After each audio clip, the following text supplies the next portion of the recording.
the Motor Racing Network presents NASCAR Today.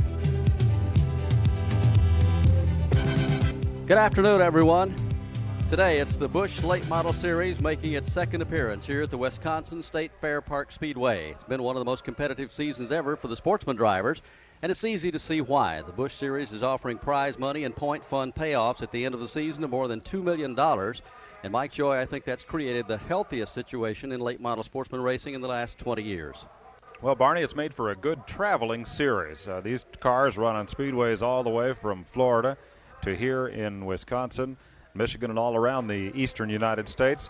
And it has been a very competitive series. No driver has won more than 3 races of the 17 events on the schedule. Jimmy Hensley, along with Tommy Ellis, have each won 3 races, but nobody else has put together more than 2. And there are a lot of drivers that were expected to be in victory lane this season that just have not been able to get there yet. It's been that competitive. Pretty much the same situation over here as it has been in Winston Cup Grand National Racing. There are a lot of drivers that felt they should have won or should have won by now, and they'll all be out there to do it this afternoon. It's definitely become one of the most exciting and fastest-growing racing divisions in NASCAR. And it's also become a proving ground over the last, for the last 20 years. The young drivers who have a place to go and kind of nurture their driving talents, learn what it's all about. And as Darrell Waltrip said, you really more or less learn the rules of the road, what to do with a car, how to work with a pit crew, more or less things like that. And it is a great stepping stone to Winston Cup competition. And probably more so than any other racing circuit. We'll hear comments in today's broadcast from 2 of the local standouts, Butch Miller and Alan Kulwicki, both of whom hope for a career on the Winston Cup circuit. And while the racing they've been doing has trained them well on how to run a race car, how to work in traffic, how to compete, and how to win. Running in NASCAR racing, in particular with these sportsman cars that are heavier than the cars they usually drive, is a completely different challenge, and it is certainly the best preparatory step to go Winston Cup racing. It's a pretty speedway here in Milwaukee. It is a little better than a mile around it. It is a flat corners in 1 and 2 and 3 and 4, which really puts an awful lot of burden on the race driver himself. And as Darrell Waltrip and some of the other sportsman drivers who were up here this weekend said, like Tommy Houston, you find out real quick here if you have a lot of driver ability, because that's what it takes to win. Certainly true. It's a strange racetrack. If you've been to, say, Syracuse, New York, for our northeastern listeners, the fairgrounds there, this looks just like Syracuse, except the track is paved. If you're a southern race fan, you might consider this as, let's say, Rockingham, if you plowed down all the banking with a bulldozer. The track is just almost absolutely parking lot flat, and it presents a unique challenge to the drivers. It should be a good show. This will be only the second time these cars have been here, and it was a whale of a battle, we understand, last year. We were not here for that one. Sam Ard, who is now retired from late model sportsman competition, came away the winner, but it was right up there all day, or about 5 or 6 cars dashing for the win in that one. So it was real close, and we expect pretty much the same thing here. Qualifying has been very tight, at least among the top 12, and a lot of the drivers that are here had not been here also for that race last year. And coming to a flat track, we talked to quite a few of the drivers here yesterday, and it's very difficult to dial in. They run on the half-mile short tracks that are flat. That's not too bad because they're used to that, and they pretty well know what spring combinations and everything to put in. But when you come to a mile speedway where you're running about 120 miles an hour down the straightaway and getting off in the corner, completely different ball game. Well, especially the turns here are so wide, there's so much asphalt, and the radius of the turns is so wide that many drivers have said it's real easy to get yourself down in that corner and look like you're at the point where you want to get the car turned to start coming off the corner, and you're only midway through the turn, and there's still a whole lot of racetrack to go before you find the straightaway. Last year here, 5 drivers swapped the lead around in what was then the Red Carpet 200. Dick Trickle was the pole sitter. He was driving the Rick Hendrick Pontiac at what is still the record average speed for this track in qualifying, 112.98 miles per hour. He led the first 4 laps. Sam Ard took over until lap 66. Alan Kulwicki, the local standout, took over till the halfway point. Then Ard and Kulwicki swapped the lead back and forth until Sam Ard finally went in front for good on lap 117. Kulwicki finished second 1 year ago. Dick Trickle was third. Bobby and Davey Allison were fourth and fifth, followed by Dale Jarrett, Tommy Houston, Jack Ingram, Joe Henry Thurman, and Ed Berrier rounded out the top 10 of the drivers in last year's Red Carpet 200. So all of the top 10 in the NASCAR Busch Late Model Sportsman Series are here, chasing the Busch Sportsman Series points, and also the lion's share of the purse here. $69,000 is at stake. $6,000 is the front spot, plus contingency money could push that up to about $8,000. To cover the action down on pit road this afternoon, I'll be working with Dr. Jerry Punch. Ned Jarrett will be here to talk with all the sportsman drivers. And, Ned, I think it's an impressive field that we're seeing here this afternoon. It is, Barney, and the qualifying indicates that it's going to be a tight race.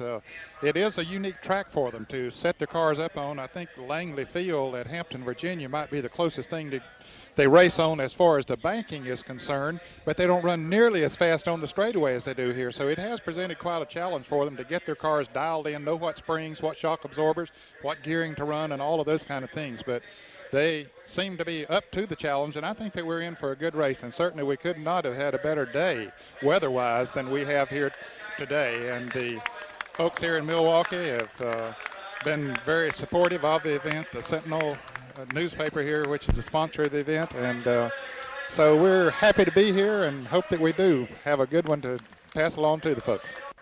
Well, the applause is for Alan Kulwicki receiving the Busch Pole Position Award for today's race. And as we said, it is a strange racetrack. One of the Virginia Beach area drivers, Eddie Falk, summed it up this way. It's just real flat and long, that's all. If you long, it's like racing around a parking lot almost, because it's just flat. It's kind of like driving around a parking lot, Barney. The parking lot outside the racetrack can't be much flatter than these turns are. Well, it's going to be a tough racetrack for a lot of the drivers. It'll take them several laps to kind of get the car dialed into their liking. But the weather has not been a problem here this week. A lot of times they come to a racetrack and the temperature will be way up in the 90s. It'll be kind of hot and slick and takes a day or so to find the right spring combination and everything else you need. But that will not be a problem here today. I think we'll see some good racing. We're talking earlier about a lot of the young drivers hoping to get into Winston Cup late model racing, or I should say Grand National racing, and the late model is one of the only ways you can really get there anymore, because to attract attention over here, that's how Dale Earnhardt got a good ride and ended up being the Winston Cup champion a few years ago. He was driving at Atlanta, I guess, when probably one of his best performances on a super speedway came down there. He came to Charlotte and ran some sportsman races. Very impressive.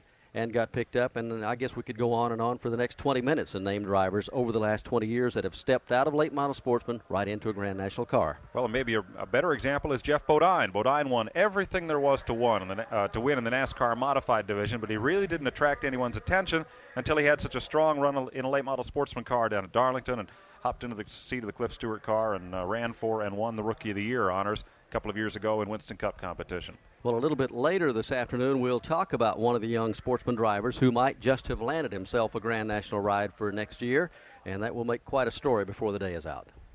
Alan Kulwicki are two of the three local drivers, the standouts that are in this field, and as Butch Miller explains, he has a busy weekend here. Almost all our races, the shortest race we've won so far this year is 50 laps. Now, tonight we're going to be out, as soon as we qualify, we're flying down to Anderson, Indiana. We run a 400 lapper tonight.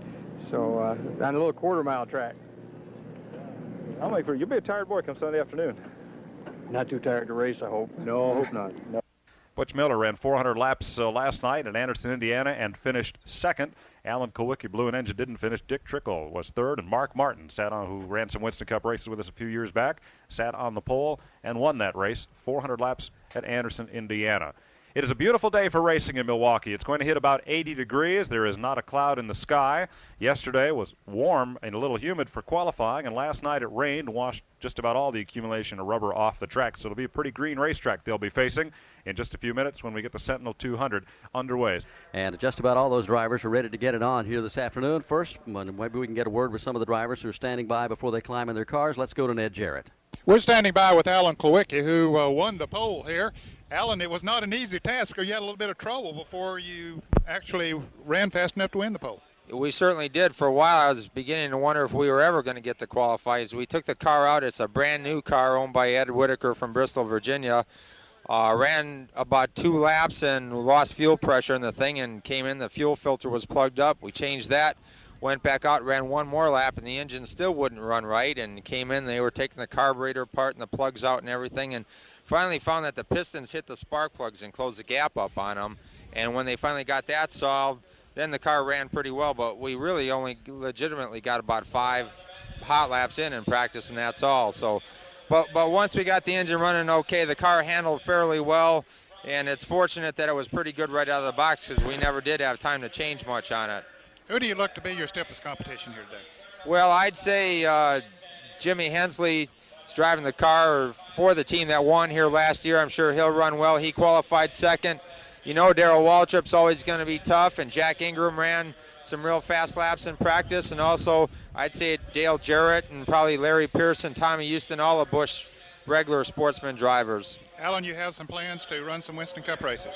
Yes, I do. I'm really looking forward to that, and that has been my ultimate goal, what I've been working towards. And I'll be making my Grand National debut September 8th at Richmond, Virginia, in a Ford Thunderbird owned by Bill Terry of Greenville, South Carolina, and sponsored by Hardee's. The car will be number 32.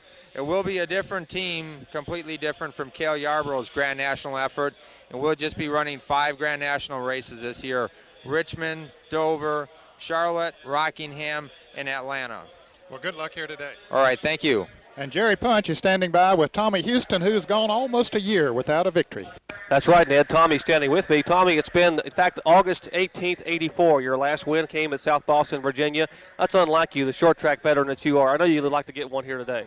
Yeah, we sure would, Jerry. It seems like 2 years ago our short track program was the best program that we had, and we'd win these short track races and run good, and we couldn't do good on the speedways. And so we started to make a change so we could run better on the speedways, and we have improved a lot on the speedways. We're in the top 5 about every race, and we had a chance to win at Darlington.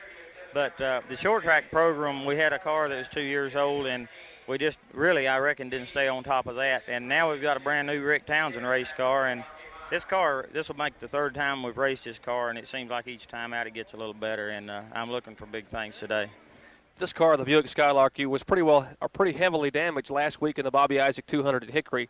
I know you had to work all week to put the car back together. How is the car now? Oh, the car's in fine shape. We checked everything over, and it's in good shape. We got the body all straightened back out, and the Southern Biscuit flour back on the side of it, and that made all the Mid-State Mills people happy. So the car looks nice, and it's running real nice here. And I'm not going to show my hand on this race until later on in the late stages of the race. If that's the case, maybe somebody will get lulled and won't make adjustments on their car. Well, Tommy Houston starting 4th, and look for this Biscuit Buick to move toward the front after 100 laps. He likes this racetrack, and he'll run it real well. He'll be a tough competitor here this afternoon. For a description of the turns here and a little bit of information about this racetrack, at this time, let's kind of swing around the speedway and let you meet the announcers who will be out there covering the action in the Sentinel 200. The gentleman who all will be going to Bristol, Tennessee next week up for the Valleydale 500 early in the season. He went up and ate up all the Valleydale sausage and bacon in the county up there. And this weekend, it's sad to report, but Eli Gold has eats so much here in the state of Wisconsin that it took a forklift to get him up on his broadcast position out there yesterday. He's down in turn 1. It is true. Yep. Oh, boy, I tell you, what a great bunch of friends we all have. This is my first visit, and if the reports I hear are correct, they may not invite me back. But there's no bratwurst left. No bratwurst left. This is the first visit for me to Milwaukee's Speedway here, to the State Fair Park. I read a comment in one of the newspapers. Johnny Rutherford had talked about driving through the turns here in an Indy car. He said it's a driver's racetrack. It's a thinking man's racetrack. The thing that a number of these late model sportsman drivers have said, though, that with the weight of their automobiles in comparison to the Indy cars that Rutherford was talking about, is that you can almost find yourself going too quickly into turn number 1. It's a long front straightaway, and with the turns being as flat as we've already said, you can find yourself going too quickly into the corner. The car will kick out on you, and consequently you'll lose positions as others pass to the inside through this flat turn. Another thing that really stands out as we take a look through the corner here, the number of skid marks that are heading directly to the outside retaining wall is a further testimony of people who have had problems in this flat corner over the years. There are seemingly as many skid marks heading to the wall as there are in the groove of the racetrack. The groove here is as low to the inside as you can get. If you can stick the left side tires into the grass just to the inside of the asphalt, that seemingly is the best way to get around. So that's the story here in turns 1 and 2. It's a long sweeping turn, absolutely flat, and as they come off turn number 2, it's a long back straightaway heading to turn 3. I think we'll see more problems down in 1 and 2 here this afternoon than we'll see in 3 and 4, but neither end of this racetrack is easy to get through. To cover the action for us up in 3 and 4 this afternoon, the director of station affiliates for the Motor Racing Network, let's go up to Mark Garrow. Well, turns 1 and 2 are certainly going to be a hot spot today, but the only place where we've seen contact with the wall this weekend has been in the entrance to turn 3. Joe Kelly had some trouble yesterday after Ronnie Silver dropped an oil plug and his car dropped some oil on the racetrack, and Joe Kelly came along wrong man at the wrong time and smacked the wall here in turn 3. area, and they've worked very hard, of course, yesterday afternoon, last night, and into this morning, preparing that car to put it onto the starting grid. Turns 3 and 4, very similar to turns 1 and 2. It reminds me of a couple of different racetracks. It's so wide, it reminds me of Michigan, where the turns are 4 or 5 car lengths wide. And, of course, it doesn't have the banking of Michigan. And on the banking side, it reminds me of Pocono's third turn, where it's almost flat. The degree of banking here, 7 degrees. Turn number 3 at Pocono, 6 degrees. So these cars, as Eli mentioned, have to come in low. And they use a groove. There's a yellow line that kind of signifies the bottom of the racetrack and where they try to keep these cars. That's where the big, thick black marks are on the racetrack, which signify that's where most of the cars are running. And, of course, laying down rubber from those Goodyear gumball tires. One driver who used a different groove yesterday was Darrell Waltrip, who midway through the turn in turns 3 and 4 dropped below that yellow line, actually used part of the apron of the racetrack before then climbing out to the outside of the racetrack near the wall coming out of turn number 4. So we may see a lot of jockeying back and forth here early in the race as they try to find the right groove to go on to win the Milwaukee Sentinel 200. Take a look at the starting lineup. Starting back in 21st position is Don Capusta of Wauwatosa, Wisconsin, in the Jerry Smith Insurance Racing Plymouth. He did not qualify the car. Starting 20th is Billy Hogan of Troy, North Carolina, in the Capel Ruggs Racing Chevrolet. 19th starter will be Merv Freichler of Sanborn, New York, in the Genesee Truck Sales Oldsmobile. Starting 18th is Ronnie Silver. He's from Asheville, North Carolina, the most recent winner in the Busch Series for the late model sportsman drivers in the Coors Light Racing Pontiac. 17th starter is Dickie Boswell of Hyattsville, Maryland, in the Bob Banning Racing Pontiac. Starting 16th, young Rick Mast of Rockbridge, Bass, Virginia, in the A.G. Dillard Racing Pontiac. Starting 15th is Joe Kelly of Churchville, Pennsylvania, in the Kelly Builders Racing Pontiac. 14th, one of the local standouts is Butch Miller. He's from Lawton, and he's driving a car listed as the MSW Spiders Pontiac. MSW is resistance wire, and they make wiring harnesses for race cars. It's spider shape is what they call it. In any case, he will start in the 14th position. Robert Ingram Jr. from Virginia Beach, Virginia, starts the Hall Pontiac in 13th position. 12th is Larry Pollard of Mount Airy, North Carolina. The former Grand National crew chief is in the Anderson and Webb Trucking Chevrolet. 11th, former national sportsman champion L.D. Ottinger of Newport, Tennessee, in the Gwinn Distributing Schlitzbier Pontiac. Going 10th is Eddie Falk, who towed up 22 hours from Norfolk, Virginia, in the Charlie Falk Automotive Pontiac. He'll start in the 10th slot. 9th will be Joe Henry Thurman, another former national champ from Rocky Mount, Virginia, the Holland Heat and Air Pontiac. And going in the 8th position, Jack Ingram, the Iron Man from Asheville, North Carolina, the point-standing runner-up now as of the last race. He's in the Pantry Skoal Bandit Pontiac. And in the 7th slot, Darrell Waltrip of Franklin, Tennessee. He's driving the Eddie Jones-prepared Budweiser Colonial Bred Chevrolet. Back in 6th position, Larry Pearson, Spartanburg, South Carolina, the Chattanooga Chew Racing Pontiac. Starting 5th is Jeff Hensley of Ridgeway, Virginia, in the Flutie Sheet Metal Racing Pontiac. Starting 4th is Tommy Houston. He's from Hickory, North Carolina, the Southern Biscuit Flour Racing Buick. Starting in the 3rd position, Dale Jarrett of Conover, North Carolina, the Busch T&S Racing Oldsmobile. In the number 2 spot is Jimmy Hensley of Ridgeway, Virginia, in the Thomas Brothers Country Hams Oldsmobile. And on the pole, Alan Kulwicki of West Greenfield, Wisconsin, in the SAI Roofing Pontiac. And that's the starting grid here this afternoon for the Sentinel 200. Now let's go over the Thank command. you, Jim. Milwaukee Sentinel and Busch Racing. Gentlemen, start your engines. That's William Scherer, the Vice President of Marketing for the Milwaukee newspapers. He'll go and have a ride in the pace cars. We'll get set to run the Sentinel 200 for NASCAR Busch late model sportsman stock cars. The field is aligned along the infield retaining wall of the front straightaway that separates the racetrack from pit road. They're all parked diagonally, and quite a show as they line up here, and the fans get a good look at the race cars before they roll off. They're right up close to the grandstand, and the folks that are here in the stands, pretty good crowd down at turn 1. And over where Eli Gold is standing atop straining that forklift over there.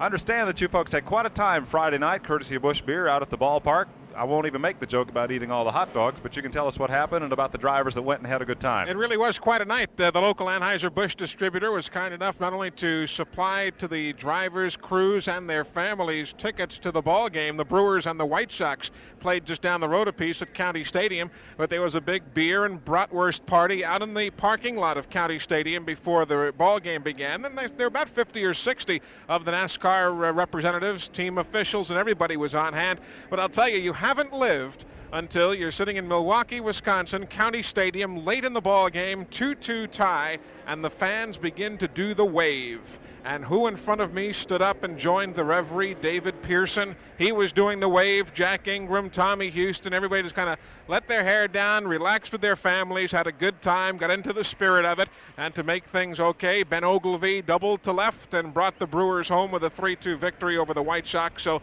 it was quite a night, and the folks from Anheuser-Busch here in the Milwaukee area deserve a big thank you. Well, it sounds like it must have been a lot of fun for the NASCAR drivers that came up here and got a chance to see a little Major League Baseball and have some fun as well. Today, Motor Racing Network has our in-car microphone riding along with Darrell Waltrip in the Budweiser Colonial Bred Chevrolet. Waltrip will start this race back in the 7th position, the inside of row number 4, as the field catches up to the pace car out of turn 2. And if they take another lap, we'll get a word with him and see how he will approach or attack this racetrack this afternoon. Think about it, everybody feels like Waltrip might be the man to beat. He didn't qualify all that strong, but usually he gets the car dialed into his liking, and as he runs here this afternoon, he should be better. Car 17 back straight away. How do you read? Darrell, we've got you just fine. You're sitting there starting in 7th spot. How do you look at this race today? Can you keep that car in the bottom of the racetrack all day? Well, that's a good question. As we discussed earlier, handling is the premium here. The car's got to run well, but it's also got to stick in that bottom groove. Under that yellow line all day is where I'd like to be. If I can pull that off, I think I'll got a chance to win this race. Well, we wish you luck, and we'll talk to you a little bit later on during the caution periods. That's the Darrell Waltrip, who is starting back in the 4th row here this afternoon, but I don't think he'll be back there very long. The most recent winner in the Busch Series for the late model sportsman division was Ronnie Silver over at Hickory, North Carolina last week in the Bobby Isaac race over there, and that was quite a show, we understand, but Ronnie is very proud of it. It's his first win ever. Oh, yeah, we were really proud of that at Hickory last week. The circuit, went into the Busch Series in '82.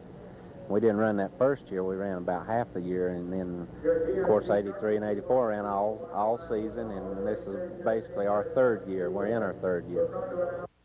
He looks to make it 2 in a row here this afternoon, and he says if he can, he really knows he has his work cut out for him. And we'll get some more comments from Ronnie as the day goes by. He's one of the most popular young drivers in the Busch Late Model Series. Ned Jarrett still standing by on pit road. Any late word before they cut him loose here, Ned? Barney, let's remind the fans that the tire rule that's in effect here today, they can change 2 tires during a caution period without penalty. Now, the fans who have watched these drivers on the short tracks back on the East Coast know that if they change tires during a caution period that they would lose 2 laps. But that is waived here as they do normally on the super speedways. And I think that we'll see quite a bit of tire changing if there are a number of caution flags here this afternoon, primarily because as we see on most other racetracks, the cooler tires will just run a little bit faster. So I think that's what we'll see. Joe Kelly has come back in right in front of us. Part of his right front fender is missing. Joe was involved in an accident here yesterday when Ronnie Silver, who he was just talking with there a moment ago, the oil plug blew out of his car, and Joe Kelly got into the wall, but he's got his car back out, and now he's heading down Pick Road. We're set to go racing here at Milwaukee State Fair Park as they come down out of turn number 4 and get ready to go under green, and we are underway in the Sentinel 200. Kulwicki wastes no time in coming up through that gearbox, gets a good jump going into turn number 1, and he's out there all by himself. He has so many laps on the racetrack, he takes the lead. Jimmy Hensley is 2nd, Dale Jarrett 3rd, single file. Tommy Houston is 4th. Now Houston trying to make a bid inside of Jarrett, while at the same time Hensley hooks on to Kulwicki. Houston loses that battle for 3rd temporarily. They line up single file as Kulwicki has a 1-car length lead as they swing now through turns 3 and 4. Hensley is still 2nd, now to the inside. Houston goes after Jarrett again. Tommy Houston looks to the inside of Dale Jarrett as they sweep off 4, but can't do anything with him. Larry Pearson is 5th, 6th to Jack Ingram. Waltrip is 7th, Eddie Falk is 8th, Jeff Hensley is 9th. Meanwhile, Waltrip makes a move. He'll outmaneuver Ingram into the corner, takes that low groove and picks off 6th spot. And now as Pearson goes way wide, Waltrip thought about taking a bid again. He elects against it. He stays in 6th. Top 2 cars are broken away by 4 car lengths. Kulwicki still showing the way. Back there in 3rd, Jarrett still feeling pressure from Tommy Houston. Here's Darrell Waltrip. He drops to the inside of Pearson as they exit turn 4. They're side by side. And Waltrip will move up another spot, but Pearson isn't about to give it up. He comes charging right back off the corner. They ride door to door for 5th spot as they work back into turn number 1. Waltrip will get up into 4th position. Darrell maneuvering so far better than many of the others here in the corner. He is totally, as he said to us before, totally inside that yellow line that rims the racetrack. There had been a battle for 3rd. Jarrett holds off Houston. Waltrip some 6 car lengths behind that battle for 3rd, being waged between Dale Jarrett and Tommy Houston. Houston now taps the back bumper of Jarrett's car. He starts to get loose, but reels it back in and holds on to 3rd. Tommy Houston trying to move up another notch also. They string out single file now all the way back through about 12th position as Kulwicki takes him back into turn number 1. Hanging right with him is Jimmy Hensley. Then it's about a second back to the 3rd place car of Dale Jarrett. Tommy Houston is 4th. Waltrip is 5th. Larry Pearson 6th. Jack Ingram 7th. Eddie Falk goes in the 8th spot. Jeff Hensley is 9th. Joe Henry Thurman is 10th. Everybody single file back there. Larry Pearson on the hot seat now as the Ironman. Jack Ingram closes in his Skoal Bandit. There's some 3 car lengths behind Darrell Waltrip as now Tommy Houston gets to the inside of Jarrett. That's the battle for 3rd spot. Houston underneath Jarrett. Half a car length the difference as they cross the start-finish line, but Tommy Houston will have the line into turn 1. So Tommy's now in the 3rd spot, but can he keep it low on the racetrack, or can Dale pass him back?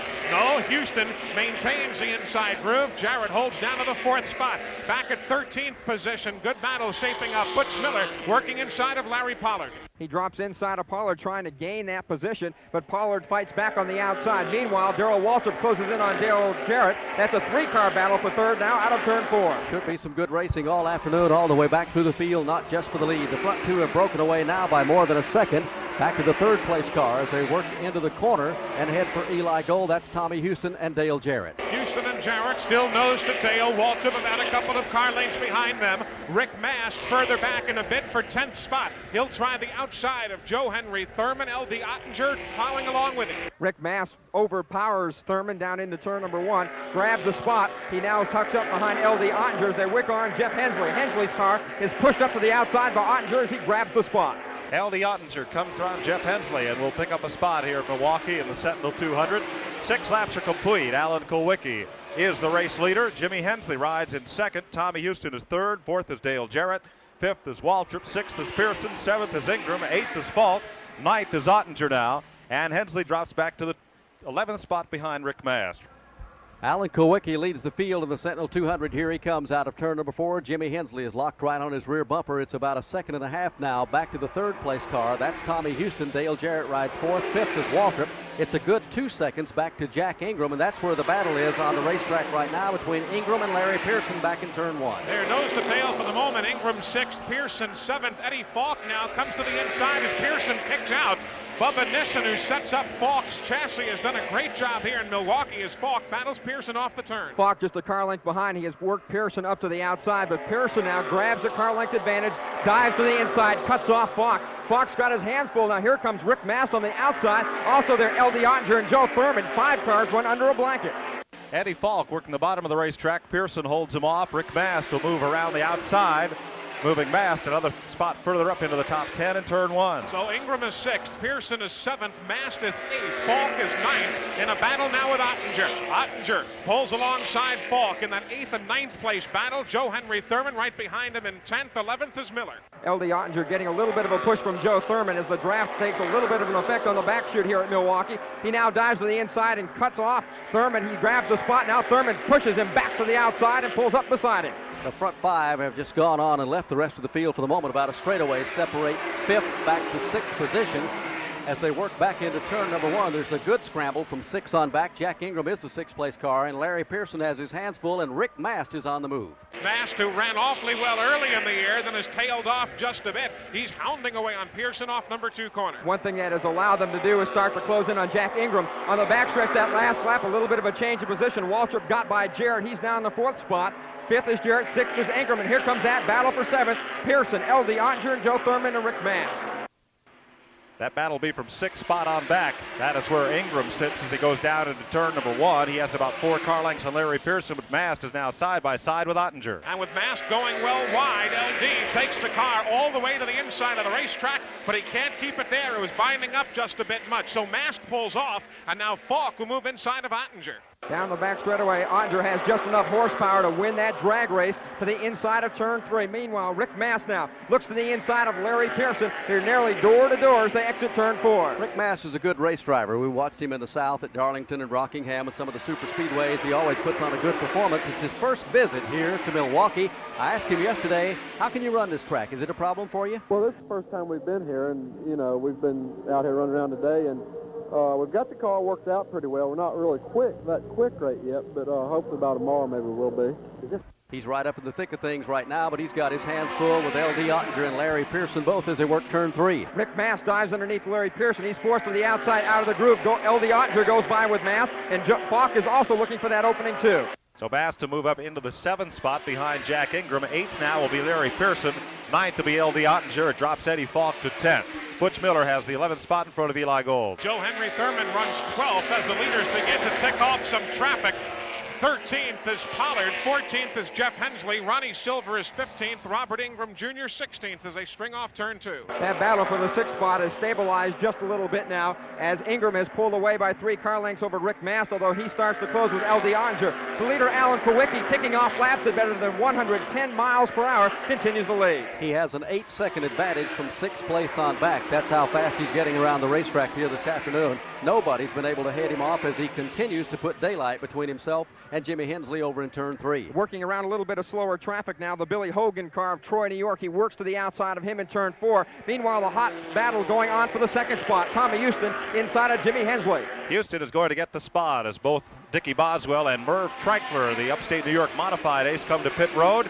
Houston drives underneath and away from Hensley at turn 1. So the lead is Kowicki's. He's got good 2.5 seconds on Houston, who is basically nose to tail with Hensley and Waltrip. Then it's 10 car lengths back to Dale Jarrett off the turn. Darrell Waltrip playing it nice and cautious now, but very sneaky. He starts to close in on the back bumper of Jimmy Hensley. He's been very quiet over the last 3 or 4 laps. He's been testing some grooves here in turns 3 and 4. Seems to have found the right combo. He's just a car length off of Jimmy Hensley's back bumper. That's the kind of driver Waltrip is. He's in no hurry to get to the front. He knows he has 200 miles to go here this afternoon. When they put him under green, he'll take his time. He'll feel this racing surface out and feel his car out before he makes a move. Dickie Boswell still on pit road with a hood up on that car. Barney, let's see if we can get a word with him. He's talking his crew. Dickie, what's wrong? I'm not sure. I went down the back stretch and started blowing oil out the back.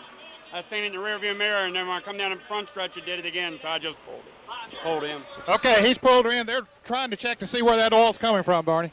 Tough break for Dickie Boswell. He had hoped to finish real well here this afternoon, but every time he sits in the pits and that leader comes by, he's really got his work cut out for him. Well, they're pulling for the hometown favorite here this afternoon, Alan Kulwicki, and he is not disappointing this partisan crowd so far as he winds around here in the Sentinel 200. Jimmy Hensley is right back there behind him. So is Darrell Waltrip and Tommy Houston. Houston has now moved up into the number 2 spot, and Hensley has fallen back a little further in the field. He currently rides 4th, and Houston is the only car that seems to be able to stay with him. Only one driver is out of the race, and that's the Sanborn, New York, dirt and asphalt modified stock car race. Merv Treichler, he's with Ned Jarrett. Merv, you had to park it. What's the reason? I'm sorry, Dad, I can't hear you. Why did you have to park it? Pardon? Why did you park it? Well, the car just isn't handling. We tried to get it going all week, and I just can't get going any faster. We did everything but turn it on its roof, and I don't know, it's just handling so bad, I can't stay out there. Well, sorry to see you out. We'll see you at Darlington, I guess. Pardon? Okay, he'll be racing at Darlington next. Loud noise level down on pit road around here at the Milwaukee State Fair Raceway this afternoon. An awful lot of racket down on pit road, but he is out of it for the day. And in fairness to him, I think we were just sitting here talking among ourselves. That is not a regular sportsman. It is a sportsman car, but it's a super speedway car, and it did have a lot of problems. They came in late, didn't get to practice much with the car. That's true, Barney. They just never could get the push out of it, even though they had the shortest toe in of toe to the racetrack, and many of the drivers here were from upstate New York. They never could get the car working exactly right, and it is a super speedway car, and this track pretty much demands a short track approach. Everyone else has the short track race car here. 25 laps are complete, and out of turn 2, the battle is enjoined for the lead, and it's a hot one. Kulwicki's lead has been cut to a car length at turn 3. They've been waging war over the past 3 or 4 laps. Kulwicki cannot keep his car on the inside of the racetrack now. Tommy Houston can. So can Darrell Waltrip. They've closed in. Now Houston goes to the inside. He may have the spot. Tommy Houston drops down to the inside. He's going after the lead at the start-finish line. He won't get it here as he races him back down into turn 1 and tucks in single file, but Eli Gold, he's not about to give up. Not about to give up, but nobody Nobody's able to run inside that yellow line anymore until they get near the exit of turn 2, when 2 cars tuck beneath the line. Houston tried again to pull off a move inside of Kulwicki. He can't do it. He also has to protect against Waltrip. They streak down the back straightaway now, diving from the outside wall down to the bottom of the racetrack. Kulwicki's car starts to go wide again. Houston fires down to the bottom of the racetrack. They pull up side by side as they exit turn 4. Tommy Houston gets it down under the yellow stripe, and we will have our first lead change of the day. Dead even at the start-finish stripe. Down into turn 1, Houston looks for the lead. And Tommy's got it. He throws the nose of car number 6 in front. Now the battle is enjoined by Waltrip as Kulwicki kicked out about a half groove, and Darrell tried to pass him off the number 2 corner. Couldn't do it. Houston leads Kulwicki and Waltrip. That Southern Biscuit Buick pulls away by 2 car lengths down into turn 3, but here comes Kulwicki fighting back. He's pulled within a car length, and here comes Darrell Waltrip. They line up nose to tail. Neither Kulwicki or Waltrip can run as low as Houston. 3 cars going after the lead in the Sentinel 200, but it will be Tommy Houston hanging on to it for the moment. Waltrip's going to take a charge down inside the corner in turn number 1. He may get second spot. He just bowls his way right through there. Kulwicki almost let him go, said we've got plenty of time. So Darrell saw an opening. He took it off the inside, but at the same time, Houston is pulled away by some 6 car lengths. Jimmy Hensley has fallen back to 5th position. Jerry Punch has a report on why. We were talking with Jerry Kinnan, the Thomas Brothers crew chief, Barney. He says that Jimmy is not familiar with this racetrack. It's his first time here to Milwaukee. He backed off purposely to save the car. The first 100 laps weren't that important. He said they wanted to save the car for the last 100 miles. The car wasn't handling that well early on. They're hoping to get a pit stop and get a couple of fresh tires and get him dialed in for the last 100 miles. I asked Hensley about that this morning, if he felt he needed to get out and lead this race or if he could just kind of sit and run in the pack. Well, what we try to do, most of the year is just kind of, stay up with the pack and, and try to keep good tires on the car till right, pretty close to the end of the race, so we have, a better shot at winning at the end, if you can keep good tires on the car. And that's what he's doing just now, just running with a pack, running in a solid 5th spot. Houston is the race leader. Second is now Waltrip. Kulwicki, who led the first 27 laps here, has fallen to 3rd at the 30-lap mark. Dale Jarrett continues to run in the 4th spot. In 5th is the 00, the Thomas Brothers car for Jimmy Hensley. 6th is Jack Ingram. 7th is Rick Mast. 8th is L.D. Ottinger. Back in the 9th spot now is Larry Pearson. In 10th is Butch Miller. 11th is Eddie Falk. 12th is Larry Pollard. 13th is Joe Thurman. 14th is Robert Ingram Jr. 15th is Ronnie Silver. And 16th is Jeff Hensley. Back in 17th is Joe Kelly, and those 17 cars are on the lead lap at 31 laps. Dickie Boswell has taken his car behind the pit wall also, so he'll be the second retiree out here this afternoon in the Sentinel 200. Beautiful day for racing, been good competition up front. We expect to see it that way all afternoon. Ned, I don't think we'll see too many pit stops here unless we get a caution out. In fact, they could go this whole 200 miles with just one stop, could they not? Yes, they can, Barney. They can run a good 100 miles on a track of this sort on a tank of fuel, and so it's a 200-mile race. Yes, they can make it on one pit stop if there should not be a caution. Tommy Houston having a good run here this afternoon. He's still looking for that first win. He's 25 races since he's been in victory lane.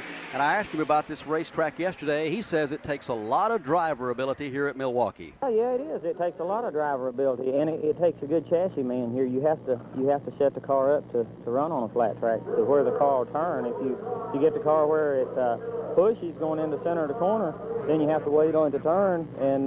And there again, you got to have a good engine to get you up off that corner. So you have to be good on the chassis, and the driver has to do his job. You can't get in there too hard and make the car push. You got to get in there kind of soft and get it turned, and then, stay smooth to keep the tires on the car. 35 of 200 laps complete in the Milwaukee Sentinel 200. Tommy Houston leads Darrell Waltrip, Alan Kulwicki, the pole sitter, Dale Jarrett, and Jimmy Hensley. From Wisconsin State Fair Park, this is MRN, the Motor Racing Network. Tommy Houston leads the field in the Sentinel 200. He's in the middle of the back straightaway. Darrell Waltrip is continuing to creep up on him as they hit turn 3. Waltrip is about 2 car lengths back. They lap Billy Hogan again. One thing that we've seen, as soon as Tommy Houston took the lead in his Southern Biscuit Buick, he changed his lines through turns 3 and 4. He's not going nearly so low on the racetrack. I think he's already thinking, I've got to save the tires on this race car for the full 200 laps. And so he's already started changing his groove, and yet he's still been able to keep Waltrip at bay some 3 car lengths back. Good battle back of the field coming off turn 4. Jack Ingram is about to be caught by Rick Mast. Ingram had been running along in the 5th position. And Mast, the young Rockbridge Baths, Virginia driver, is about to pull up on the Ironman Ingram. They're a couple of car lengths apart. I asked Ingram if this would be a rough 200 miles for him. Yes, it's just like running 200 miles at Darlington or somewhere of that nature, because the lap time here is about the same there at Darlington. And, yeah, it's pretty rough 200 miles. But if there's anybody who's bound to be around at the end, it would be Jack Ingram. The leaders go back in turn number 1. Now, Larry Pearson, who started up toward the front of the pack, has fallen back a little bit. Jerry Punch is in the vicinity of his pit area. Maybe he can get a word with David Pearson, who is here with him this weekend, find out what has happened to Larry, or if he's just kind of cooling it for the time being, but he has dropped back quite a bit. 39 laps are complete of the 200 that make up the Sentinel 200 here this afternoon, and as we talk, Larry Pearson heads back down into turn number 1, and Eli Gold, it's obvious he is not getting through the corner that well at all. No, I was going to say, before Jerry heads to the pits, I'm sure he'll find out that Larry's just mishandling, at least at this end of the speedway. He is all the way to the outside of the darkened groove area, so he is really having to work his way through. Dale Jarrett comes into the corner. He's still running to the inside of that yellow line until he exits the turn, but Pearson just the other way. Watching for that battle to shape up for the lead up in turn 3. It has gotten red hot. Darrell Waltrip closes in. Houston at the bottom of the racetrack. Waltrip goes way up to the high side. Houston holds on to the lead by 2 car lengths. Second lap in a row, the Waltrip has tried the outside on Tommy Houston and found that it is the long way around the racetrack here at State Fair Park. Now Waltrip looks inside at turn 1. They've got a possibility. Houston kicks to the outside, and Darrell, using that inside groove, still can't quite pull off the pass. He draws to within a car length and a half, and there are 4 slower cars ahead of the leaders. Good chance for Tommy Houston to earn his spurs, trying to hold off a former 2-time NASCAR Winston Cup Series champion. They're coming up on Robert Ingram. They're going to be trying to lap him the next lap or 2. Again in turns 3 and 4. Way down at the bottom, it's Houston. Way up to the high side is Darrell Waltrip. Waltrip takes a look on that outside, trying to get a run at leader Houston, and Tommy is just about as strong off the corner as Waltrip is. As they head back into turn number 1, let's check in with Jerry Punch on pit road. Marty, we're standing beside David Pearson, and David, Larry's dropping back a little bit. We've heard reports over in turn 1 that the car isn't handling very well for him. Oh, the car's a little loose right now. He said it's a little bit tight. Loose. So we're just trying now to wait for a caution or something, put a little weight in it. Well, David here in the pits along with his other sons, Eddie and Ricky. Ricky Pearson, the crew chief on the Chattanooga 2 Pontiac. They're waiting to get Larry in. They have the wrenches in hand. They're going to jack some wedge and tighten the car up. That's exactly all they can do is just sit and wait and hope for a caution, or when that first pit stop comes, do what they can. Other than that, it's up to Larry Pearson to keep that car on the lead lap. At 40 laps, Tommy Houston leads this race by a car length over Darrell Waltrip. Make that 2 car lengths now as they hit the back straightaway. In third, the pole sitter Alan Kulwicki. Back in fourth is Dale Jarrett. Fifth is Jimmy Hensley. Sixth is Jack Ingram. Seventh is Rick Mast. Eighth is L.D. Ottinger. In ninth is Larry Pearson. 10th is Eddie Falk. And 11th is Joe Henry Thurman. Thurman is the last car on the lead lap. Oops, he was. He just got lapped by the race leader down the front straightaway. Houston laps him as they head into turn number 1, and right now he's about to catch some more traffic up ahead, and that may be Darrell Waltrip's chance to get an opening. They're into turn 2. Larry Pollard and Eddie Falk are about 8 car lengths ahead of the leader. Houston at the moment, however, is pulled off by 6 to 8 car lengths from Waltrip. They head down into turn number 3. Larry Pollard and Eddie Falk still battling bumper to bumper just up ahead of him. Tommy Houston and Waltrip go into the turn. As they go into the turn, it's a very similar line, but as they both get back on the throttle, Waltrip's car wants to fly towards the wall, and he's been losing some ground there. Ned, it's hard to get a race car tight on a 1-mile flat speedway. It is very difficult. That's the thing that every driver we talked to yesterday said you just cannot get a race car too tight at this speedway. It's awfully tough to get it to where it works well all the way around the track, Barney. If you get it tight enough so it feels comfortable going into the turn so that you don't want to spin out, the back end go out from under the thing, then you can't get off of the turn. The front end wants to push. You just don't want to turn when you got the power to it. So you got to compromise somewhere along the way, and certainly searching around on the racetrack trying to find yourself a groove like Waltrip has been doing is the way that you can cope with it a little bit, I guess, but it is awfully difficult to get a car set up for a flat racetrack to where it works everywhere. That was Darrell's strong suit all day yesterday in practice, was 3 and 4. He was able to keep it right below the yellow line, which is almost down on the apron of the racetrack, and he ran practice laps all day. Good practice times. But all of a sudden here, with about 30 laps complete in the race, 46 are on the board right now. But at about the 30 lap mark, the car started kicking out a bit with him off the corner. If he could hold it down, he could pass Houston.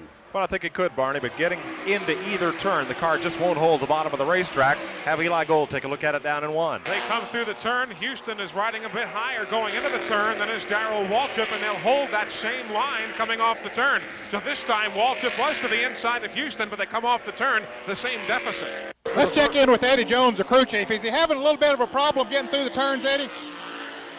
Right now, he's just trying to ride it out about halfway to racing in and see how the pace goes, who he's got to race, and then we're going to try to go off from there. Okay, that's Eddie Jones, the crew chief on that car. He seems to be happy with the way Darrell's doing. I think he's just sort of searching around for a different place to run out there right now. Well, Darrell told us yesterday that handling would be the critical thing at this racetrack. Everything. If you happen to get the car too tight and it gets to pushing with you, you can kiss everybody goodbye. And by the same token, if you get it too loose and you can't get off the corner, you can kiss everybody goodbye. So you really got to have it handling good. Well, we see a little concern down on pit road as David Pearson and the team down there on the Chattanooga 2 car of Larry Pearson look up and they see that he is about to go a lap down in turn 3. Tommy Houston swings to the outside of the Chattanooga 2 car. As they come off the turn, they're side by side, but Houston just out-muscles them and goes on. Good battle back for the 10th spot as well. Eddie Falk and Larry Pollard going at it as Tommy Houston puts a lap on Larry Pearson. And give a call to Pollard. He raced on the Canadian short tracks for many years before coming down to be a Grand National crewman and crew chief. And I asked him here in his first full season of sportsman racing if driving a race car turned out to be as much fun as he thought it would be. Mike, it's not fun. And anybody that tells you it's fun, it's not fun. No, it is. It's so much hard work. I guess you put so much pressure on yourself to do well that you almost overlook the fun part of it. I guess the fun is kind of self-absorbed, and just doing it, you say, yeah, I'm having fun. But as much time as it takes, as much energy as it takes, and as much pressure that it takes to do it, I think you could do it with just having fun. But I'm serious, I don't think you could do well at it. I think any of the people that have to really get down to it and do it well, people that are doing it well are working at it, even if they are having fun. You put an awful lot of hours in this business, whether you drive the car or whether you work on the car. There are no set hours like 8 to 5. It can be from 8 to midnight or 8 to 2 in the morning or whatever it takes to get the job done. Tommy Houston is having a field day here in the Sentinel 200. He kind of laid back a little bit once he jumped in the lead. He's been strong all the way around this racetrack, and Jerry Punch is in his pits. Marty, Mike Days, the crew chief on the Tommy Houston car, the Southern Biscuit Flour Buick. And Mike, are you a little bit surprised at how strong Tommy is early on in this race? Well, a little bit. The car is working extremely well in the corner. We're probably a little hard horsepower down the straightaway, but the car is working super in the corner, and he's trying to take advantage of that right now and try to go as far as we can on that. Are you concerned about the pace that he's setting? Not really. We can change tires at any caution that we have, so we're not really worried about the pace as far as how fast we're running, because we feel like the tires will be all right. Then we'll get a chance to go with new ones halfway through the race or whatever. And then if we do have a late caution, we can worry about what happens in as far as the showdown. Marty, you got to be impressed with this crew. This same car, the Buick Skylark, was nearly destroyed last week in the Bobby Isaac 200 at Hickory Speedway. Had to be rebuilt this week, and plus drive the 17 to 19 hours here to Milwaukee to race, and now the car is absolutely performing flawlessly. Tommy's had a good career. It took him about 20 years to kind of get things cranked in, but in the last 2 years, he has been a terror on the sportsman tracks all around the country, although he has been denied a victory for 25 straight races coming in here today. Looks like he's on his way to one right now if he can hold it all together, but there's an awful lot of racing left in the Sentinel 200. On pit road, Billy Hogan of Troy, North Carolina, and Ned, it looks like they took the back window out of that car. Yes, they did, Mike. It's an unusual pit stop, really. They did take the rear window out of the car. He's going back out on the track now with just the braces back there. Apparently, the bolts had sheared off that holds the back glass, the plexiglass that they use in these cars, so they've taken it out and sent him back on his way. They use Lexan windshields and back windows in these cars, unlike the Grand National cars that have to run the original safety glass. And Jack Ingram says he is a big fan of the use of the Lexan windshield. Lexan in this car has been in it since we built it. This car was built in 82. This is the same windshield. This thing's made a many lap. It's getting just a little bit pitted now. But this is bulletproof Lexan. It's the highest quality Lexan that money will buy. It won't even scratch. You can't even hardly, nothing will ever break it. There's nothing fly up over the racetrack that can break it. I think that all race cars should have it. You've never broken one, never had anything come through one? Oh, absolutely not. That's what they put in the present limousines and things to keep bulletproof. It would take a pretty good lick of a big part of a car to knock that thing completely out. Jack thinks that every race car ought to have Lexan instead of safety glass, and he makes a pretty strong case for that. Tommy Houston is the leader here in the Sentinel 200. In the early going this afternoon, we're caution-free thus far as we come up on 60 laps in the 200 that make up the event here at Milwaukee Fairgrounds State Park Speedway. And Houston is right now just having things his way, but it's a long ways to go. Darrell Waltrip will nurse that car along, keep it in the lead lap. He currently is right behind Houston. He's about a second or so back. Then it's about 5 seconds back to the third-place car, Alan Kulwicki, who led the early going here this afternoon. He's beginning to drop back a bit. He has, Barney. Ninth spot just changed hands a couple laps ago. Larry Pearson and Butch Miller were going at it. Check that's for 8th spot, and now Pearson has the spot back in front of Mark. Well, Pearson had grabbed the spot because he's handling just a little bit better in the turns than Butch Miller, but Miller hasn't been giving up. He's been banging away at that back bumper trying to get the spot back. Miller had a long night last night. He ran 400 laps on a high bank quarter mile at Anderson, Indiana, so he's apt to be pooped when this one's over. He's going for it again in front of Eli. He tries to the inside of Pearson, has that V6 wound up, does Butch Miller, but Pearson off the corner pulls him again. You can hear Miller coming. That V6 car just screams as he goes into the corners. They dash down into turn number 3. Pearson wins the battle to the inside of the racetrack, but now here comes Miller. His car nearly goes sideways as he drops it to the inside of Larry Pearson's Chattanooga Chew Pontiac. That's one of the battles on the racetrack these fans are watching here this afternoon between Butch Miller and Larry Pearson, but as they come out of the corner and head back to turn 1, there will be a little daylight between the two this time around. They're back in turn 1. Matter of fact, Alan Kulwicki is leading Pearson and Miller, and one of those 3 cars smells awfully bitter. Smells like rear end grease from one of those cars, because shortly after it goes by, we can smell it. It's tough to pinpoint from which car it's coming, but someone's got a problem. Well, we'll keep an eye on that as this race winds on. It's 63 laps complete. Butch Miller usually runs here, or has run and won here in the ASA Circuit of Champions. They run Camaro and Firebird type cars, and I asked him to compare running the Sportsman car on this racetrack to the Camaros and Firebirds he usually drives. I noticed, now we're a little different because we do have a little V6 in there, a little Chevrolet V6, and we're 100 pounds lighter than the rest of the guys. And I noticed in warm-ups we were able to run right on the bottom of the track versus most of the rest of the guys I watched were up maybe even a groove and a half higher than that, up more towards the black area. We're kind of down in the white, and actually the part where you exit the pits and enter the pits, that's where we're running the best. It looks like there'll be a stop coming up on Larry Pearson's Chattanooga Chew car as he tucks onto pit road. Let's go to Jerry Punch. 1980 Chattanooga Chew Pontiac Grand Am comes to a halt, Barney. David Pearson has the Chattanooga Chew signboard. Here's Ricky Pearson to the right side of the car. Dennis Carter has the jack under the car as they are changing right side tires. Larry in the car talking to him on the headset radio, adding a tank of Union gasoline as they have the right rear tire on the car. They only have one air impact wrench here in sportsman racing, so the pit stops are a little more difficult. You have to be somewhat acrobatic to jump across that jack, fasten the lugs on both tires. They now have him down and away 19 2/10 seconds here for the Larry Pearson pit stop. So Larry Pearson gets a change of right side rubber and a tank of Union 76 gasoline and goes back onto the speedway. And he will have to make another stop because I don't think he could get 130 miles on that tank of fuel the rest of the way. I think some of the teams I talked to, Barney, were saying at 4.5 miles per gallon, they run just about 99 to 100 laps around this racetrack. And some will run a little more, some a little less. But, Ned, I think it would be difficult with the tire rule in effect to go and run this show on just one pit stop. Well, it'd be difficult, Mike, but it wouldn't surprise me to see some of them do it. They'll be cutting it awfully close, especially on this first pit stop. But I think that we'll see some of them try to do it, go at least 100 laps, 99 to 100 laps on this first run, and then see what they can do on the next check their gas mileage out. Here's Joe Kelly back in for the second time. He's run out of brakes on that car number 36. He's having to use the brakes because the chassis is not working well. We mentioned earlier that they were involved in an accident here yesterday. It got into the wall. It was a miracle, really, that they got the car ready to race again here today, but they did. But because of the chassis not handling right, he's had to use more brakes than normal, and he simply has run out right now. So he's talking to Kerry Bodenheimer and the rest of the crew there. They might just park it. Haven't talked that much about Jack Ingram. Ingram was right up in the thick of things in the early going this afternoon. Now the Skoll car has dropped back to 6th position. He's just running steady, consistent laps. That car also Eli Gold is not getting through the corners as well as he would like it. No, not here in turns 1 and 2 at all. He's having trouble. L.D. Ottinger, who is now in peril of going a lap down. He is within 5 car lengths of going a lap down as Tommy Houston's behind him. L.D. also way to the outside of that groove. One thing we've noticed about some of these cars, Darrell Waltrip included, they came up on some lap traffic the last lap. They swung out to the outside, so Darrell had to go down to the bottom of the racetrack to handle him. And we could really see him fighting the race car. And he was trying to hold on to the car, not doing a very good job of it down at the bottom. Certainly not as good as Tommy Houston. Waltrip not putting his car in a bind at all. The car is not working through the corners like he would like it, so he will wait until they make that regular pit stop to make a couple of adjustments on the car and hope they get it dialed in.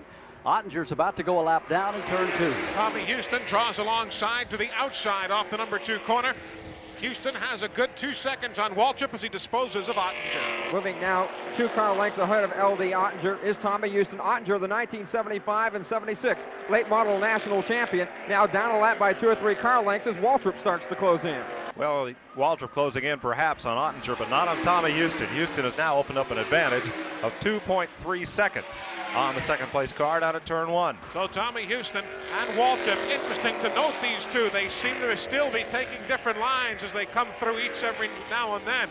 Joe Kelly's car is back off pit road. It limps past us, the number 36 does. He's yet to find racing speed. One thing we just noticed, Larry Pearson and Butch Miller must have a thing for each other. Larry Pearson goes into the pits, an unscheduled pit stop. He comes out. Who does he come out in front of? Butch Miller. And they're right back at it again, although they're not on the same lap. They're battling each other on the backstretch. Pearson, of course, with the fresher tires, has the advantage in that right now. But these two, it looks like they'll see a lot of each other over the remaining 200 laps here at the Milwaukee Sentinel. We'll see some pit stops coming up before too much longer because we're 77 miles into the Sentinel 200 here this afternoon, so we'll see most of the front runners in at least by the 100 lap mark or shortly thereafter. Still the leader is Tommy Houston. Darrell Waltrip rides second. In third position is Alan Kulwicki. Dale Jarrett rides in the 4th spot. Still back in 5th is Jimmy Hensley, and 6th would be Jack Ingram, and that's the way they run at the end of 77 laps. It's a long tow up here for late model sportsman competitors, which pretty much accounts for the 21 car starting field. It's a long way to get here, as Joe Thurman explains what it took for them to roll on up the road here. It's close to 900 miles. What's that translate to in hours? Well, around 16 and a half. We left yesterday afternoon at 2:45. Got here this morning about 5:30. And unloaded the car, practice, and qualified. That's right. And now getting ready to have lunch. They're going to be about the same kind of ride back? I hope not. Well, we'll get a good night's rest tonight and then race hard tomorrow and have a good, safe trip home, we hope.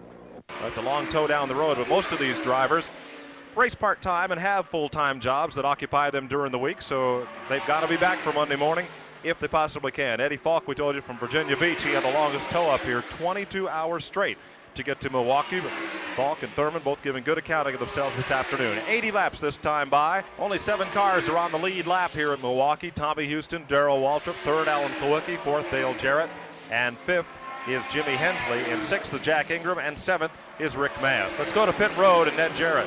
We mentioned that Joe Kelly was having some problems. He's pulled it behind the wall now. Joe, what is your problem?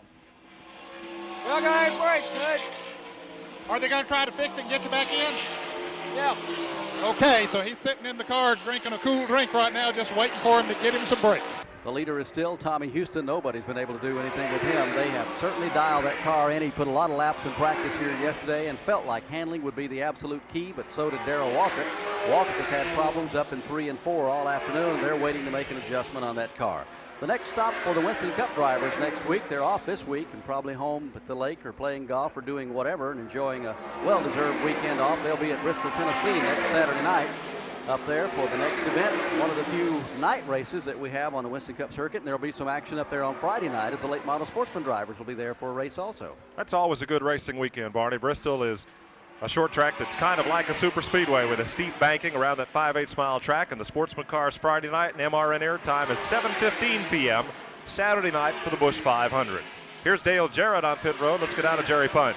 An unscheduled stop, Mike. Dale just radioed the crew minutes ago, said he thought he had a tire going down on the right side. He does indeed. The right rear tire was starting to go down on the car. He brings the Busch T&S Oldsmobile in. Jimmy Maycar and the crew working on changing the right side tires. We have them on the Timex clocks. They're adding Union fuel. 18, 19, 20.3 seconds for the pit stop. He would have liked to have stayed out there a little bit longer because now it means he's got to certainly stretch his fuel and everything else. He'd have to go 113 miles if he goes the distance here without another pit stop, and that would be cutting it a little bit close. We are 87 into the event of the Sentinel 200, talking about Bristol next Saturday night for the Winston Cup race over there. But the sportsman cars always put on a tremendous show on Friday night, and they'll have a chance to see qualifying also for the Grand National race. Well, it will be quite a good weekend for the folks that are anywhere in the Tennessee, Virginia, or even North Carolina area. It's a pretty drive up into the mountains, up to Bristol, Tennessee. You can see the sportsman show Friday night, the Grand National cars Saturday night. Get home Sunday in time to paint the house or whatever your wife needs you to do. But it's going to be a good racing weekend, and we always look forward to going up to Bristol. Well, there's some big news come out of the world of Winston Cup racing this weekend on the Richard Petty team. There's going to be a change there. The Pettys are going back to Level Cross, North Carolina. At least Richard is, to run his own racing operation again. And there's a lot of speculation in the last few days as to who might take over the Mike Curb ride that he'll be vacating.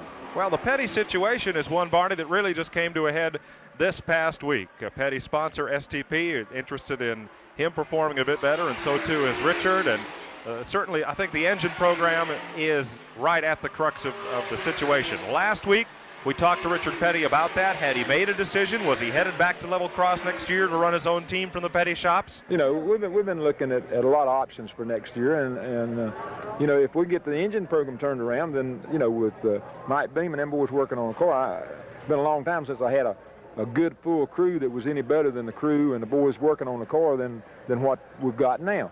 They're a bunch of young boys. They get along good, and we hadn't been winning. So I can imagine if you run good or win, then they'd really get along good. But they get along good, and they come out like, you know, this is going to be the race. We're going to win this one, and you know, they're a super good crew. If we could get it turned around, then you know, definitely I'm going to consider staying where I'm at. But you know, it's really a situation there where we've got to sit down and weigh a lot of different elements up, and you know, sort of see what I want to do in 10 years from now, and you know, all this kind of stuff. So it's just that time of year that you know, a lot of times that everybody gets into it, that you get to brooding over, you know, what's going to be the best for me, or what's going to be best for my family, or the crowd that I'm working with, or you know, sponsors like STP and Pontiac. You know, what's going to be the best for everybody in the long run. And sometimes you make a decision and it's not really the best for you, but you look at it and think it's going to be best for everybody, and that's what you got to go with. Well, apparently that time of season came rather quickly. It came this week, and the announcement was made up at Pocono, Pennsylvania, that Richard Petty would not be associated with the Mike Curb Racing Organization in 1986, that he'd move back to Level Cross, and understand the place is already prepared, or they're working on it now to get it ready to go racing in 1986 from Petty Enterprises. Well, they've had quite a facility down there, one of the best on the circuit. There's no question about that, and a lot of folks couldn't understand why that Richard had been having such tough luck for the last couple of years that they did not go back down there, but there was a lot of reasons why. But the timing is right now, so says Richard. So it looks like in 1986 that we'll see Richard Petty running out of Level Cross again. And it's anybody's guess as to how much longer Richard Petty will run Grand National Racing. I think he'll be around until he absolutely has to get out of a race car. Ned, you ran against him back in the early days, and I don't think either one of us had any idea that Richard Petty would stay with racing as long as he already has. Everybody thought he'd quit when he got 200.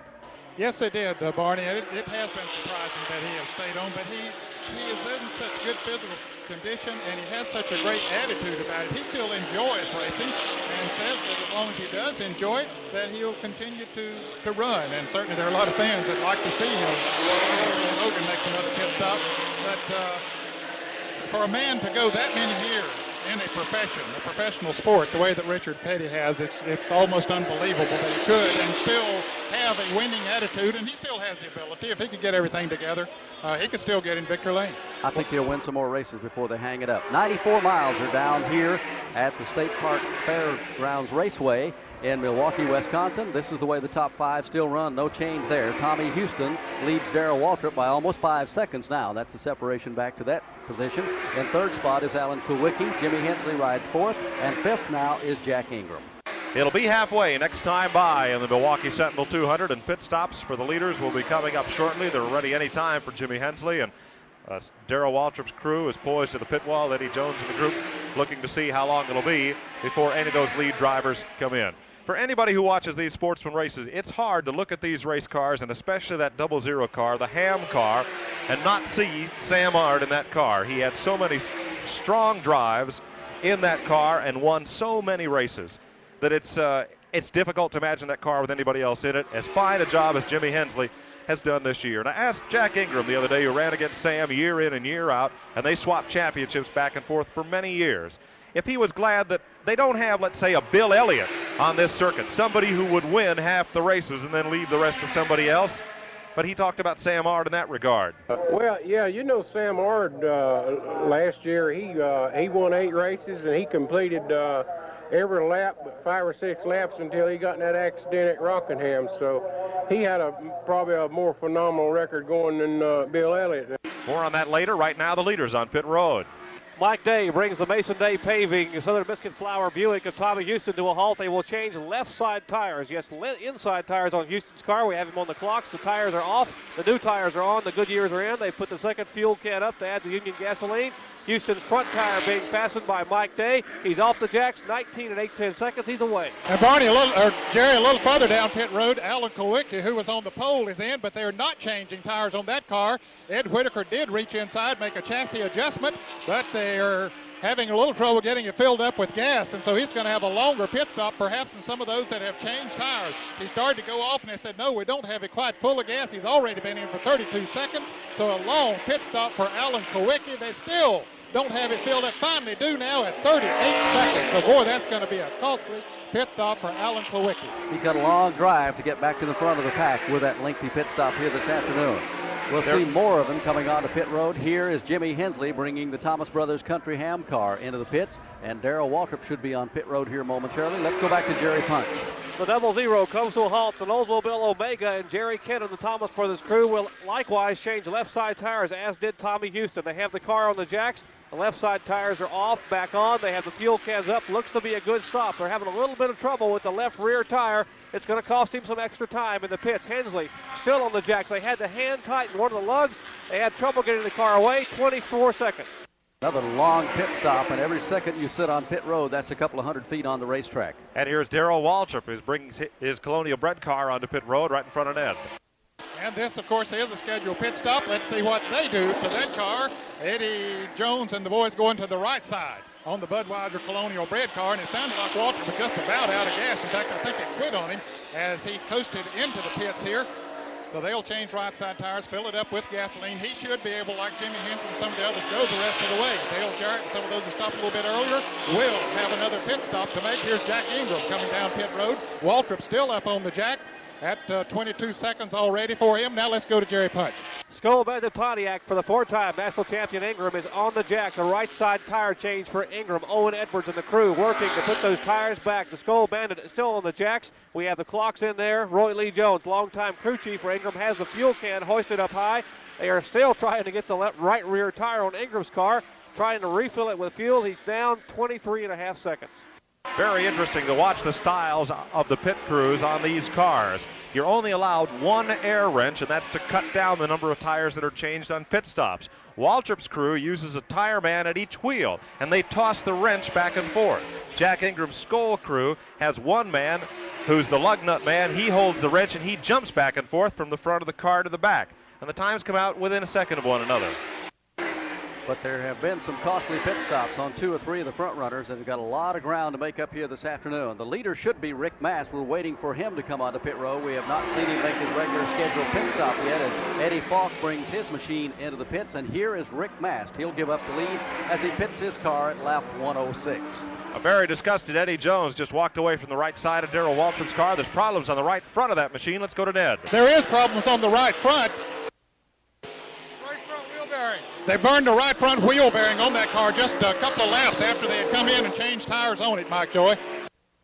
That is a tough break for Waltrip. Rick Mast had an agonizing long stop. Most of these teams send 4 men to the right side of the car, a jack man, a tire changer, and 2 tire carriers. Well, Mast seemed to be a man short. They only had 1 man carrying tires, and it made for a pit stop that took about 35 seconds. It'll drop him not just out of the lead, but likely off the leaderboard. This round of pit stops has jumbled up the front 5 or 6, and we'll set them for you when we can get a hold of NASCAR scoring here in just a moment. Dale Jarrett possibly could be the leader, or L.D. Ottinger, because they both made pit stops out of sequence a moment ago. But the big story down on pit road right now is Darrell Waltrip is out of the race, and a very disgusted look on his face from here. Barney has crawled out of the Budweiser Colonial Bread car. Darrell, what put you out? Ned broke a right front hub. a car had picked up a little push, and I come in to change tires, and on a normal pit stop, when I went back out, I thought the wheel was loose, but it had broken the right front hub, and that's what put us out of the race. Well, it looked like you were going pretty good, but Houston really had his car hooked up there. Well, yeah, he's running good, but we were just sort of trying to keep him in sight and really hadn't got excited yet. My car had a lot left. It was running awful good. I'd like to thank the good Lord for a safe race and say hello to Stevie and Mom, Dad, and Mother and Father-in-law and everybody back home. Okay, here's a driver that everybody thought was the one to beat in this race, but he's out of it now. Darrell Waltrip, who's parked it here for the day at Milwaukee, but he'll be at Bristol, Tennessee next Saturday night, and he'll certainly be the man to beat over there. There's no question about that. Good battle in front of Eli Gold at turn 2. As they work off the corner, an ongoing battle involving what had been the pole sitter, Alan Kulwicki. He tries to hold off a challenge as they go to 3. Alan Kulwicki has the muscle on the straightaways, but isn't handling in the turns as well as Tommy Houston. So Houston has been getting inside of him down here in turn 4, and Kulwicki's been able to fend him off down the stretch there in turn 4. Bill Gazaway has just informed us from NASCAR Scoring that indeed Tommy Houston is currently the leader. That's the way they show them. Dale Jarrett will be riding along in the number 2 position. Then it'll be Jack Ingram and Alan Kulwicki, and those cars are being shown on the lead lap. Jimmy Hensley is now being posted a lap down, riding in 5th position, and the 6th place car, L.D. Ottinger, is also being shown a lap down. So as they go to turn 3, Kulwicki's trying to stay on the lead lap against Tommy Houston. Tommy Houston up to the high side now, forcing Kulwicki, pinching him down to the inside as they're side by side as they swing out of turn 4. Tommy Houston is pinned in behind Larry Pollard's car. No place to go for the moment. He's going to try and squeeze some room at the start-finish line as he swings way wide down in turn 1. There's only so much wide room you can take here without giving yourself problems. Houston going around Pollard. Kulwicki is still behind and to one groove inside. Right now, Hensley hooks in behind Tommy Houston's car. Houston works to the outside of Larry Pollard as they head down into turn number 3. Kulwicki now is in a side-by-side battle with Jimmy Hensley. So 2 rows of 2. Swing out of turn number 4, heading onto the front straightaway. Good battle there off turn number 4. Kulwicki now is 1 lap down. That'll leave us 3 cars on the lead lap. Houston, Jarrett, and Ingram. And Jimmy Hensley then is trying to get his lap back from the race leader at turn 1. Well, Jimmy Hensley now gets sandwiched in behind the Larry Pollard car, so he can't pull off a move here in the corner.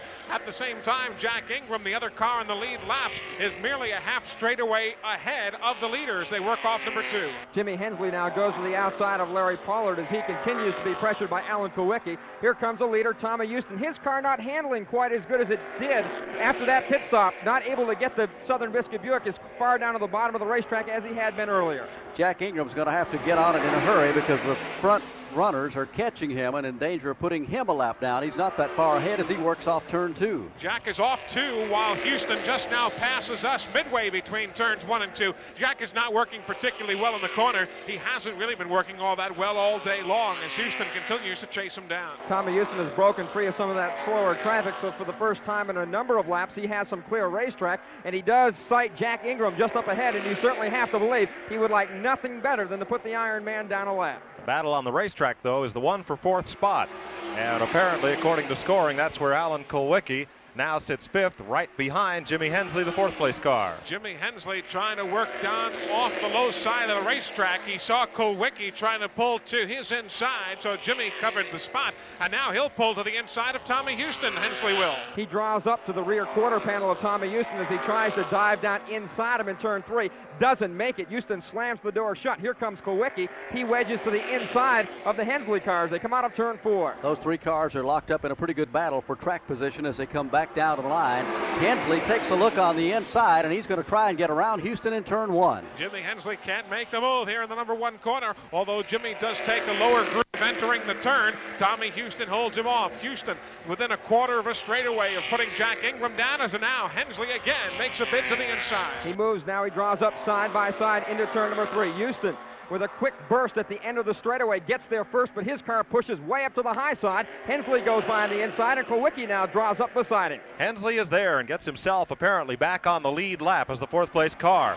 Kulwicki to the inside of Tommy Houston. Doesn't have the muscle down the straightaway, but he'll try him in the corner. Tries him one more time. Tommy Houston will kick out just a mite, but not enough for Kulwicki to able himself to the inside groove. Larry Pollard, who is right on the rear deck of Kulwicki, not battling for position, but Pollard's been doing a good job hanging with those cars all day. We heard Tommy Houston's crew chief say he didn't have the power down the straightaway, but he had the handling earlier in the race. Well, we've seen the handling go away just a bit now in Houston's car, and Hensley's now back on the lead lap praying for a caution flag.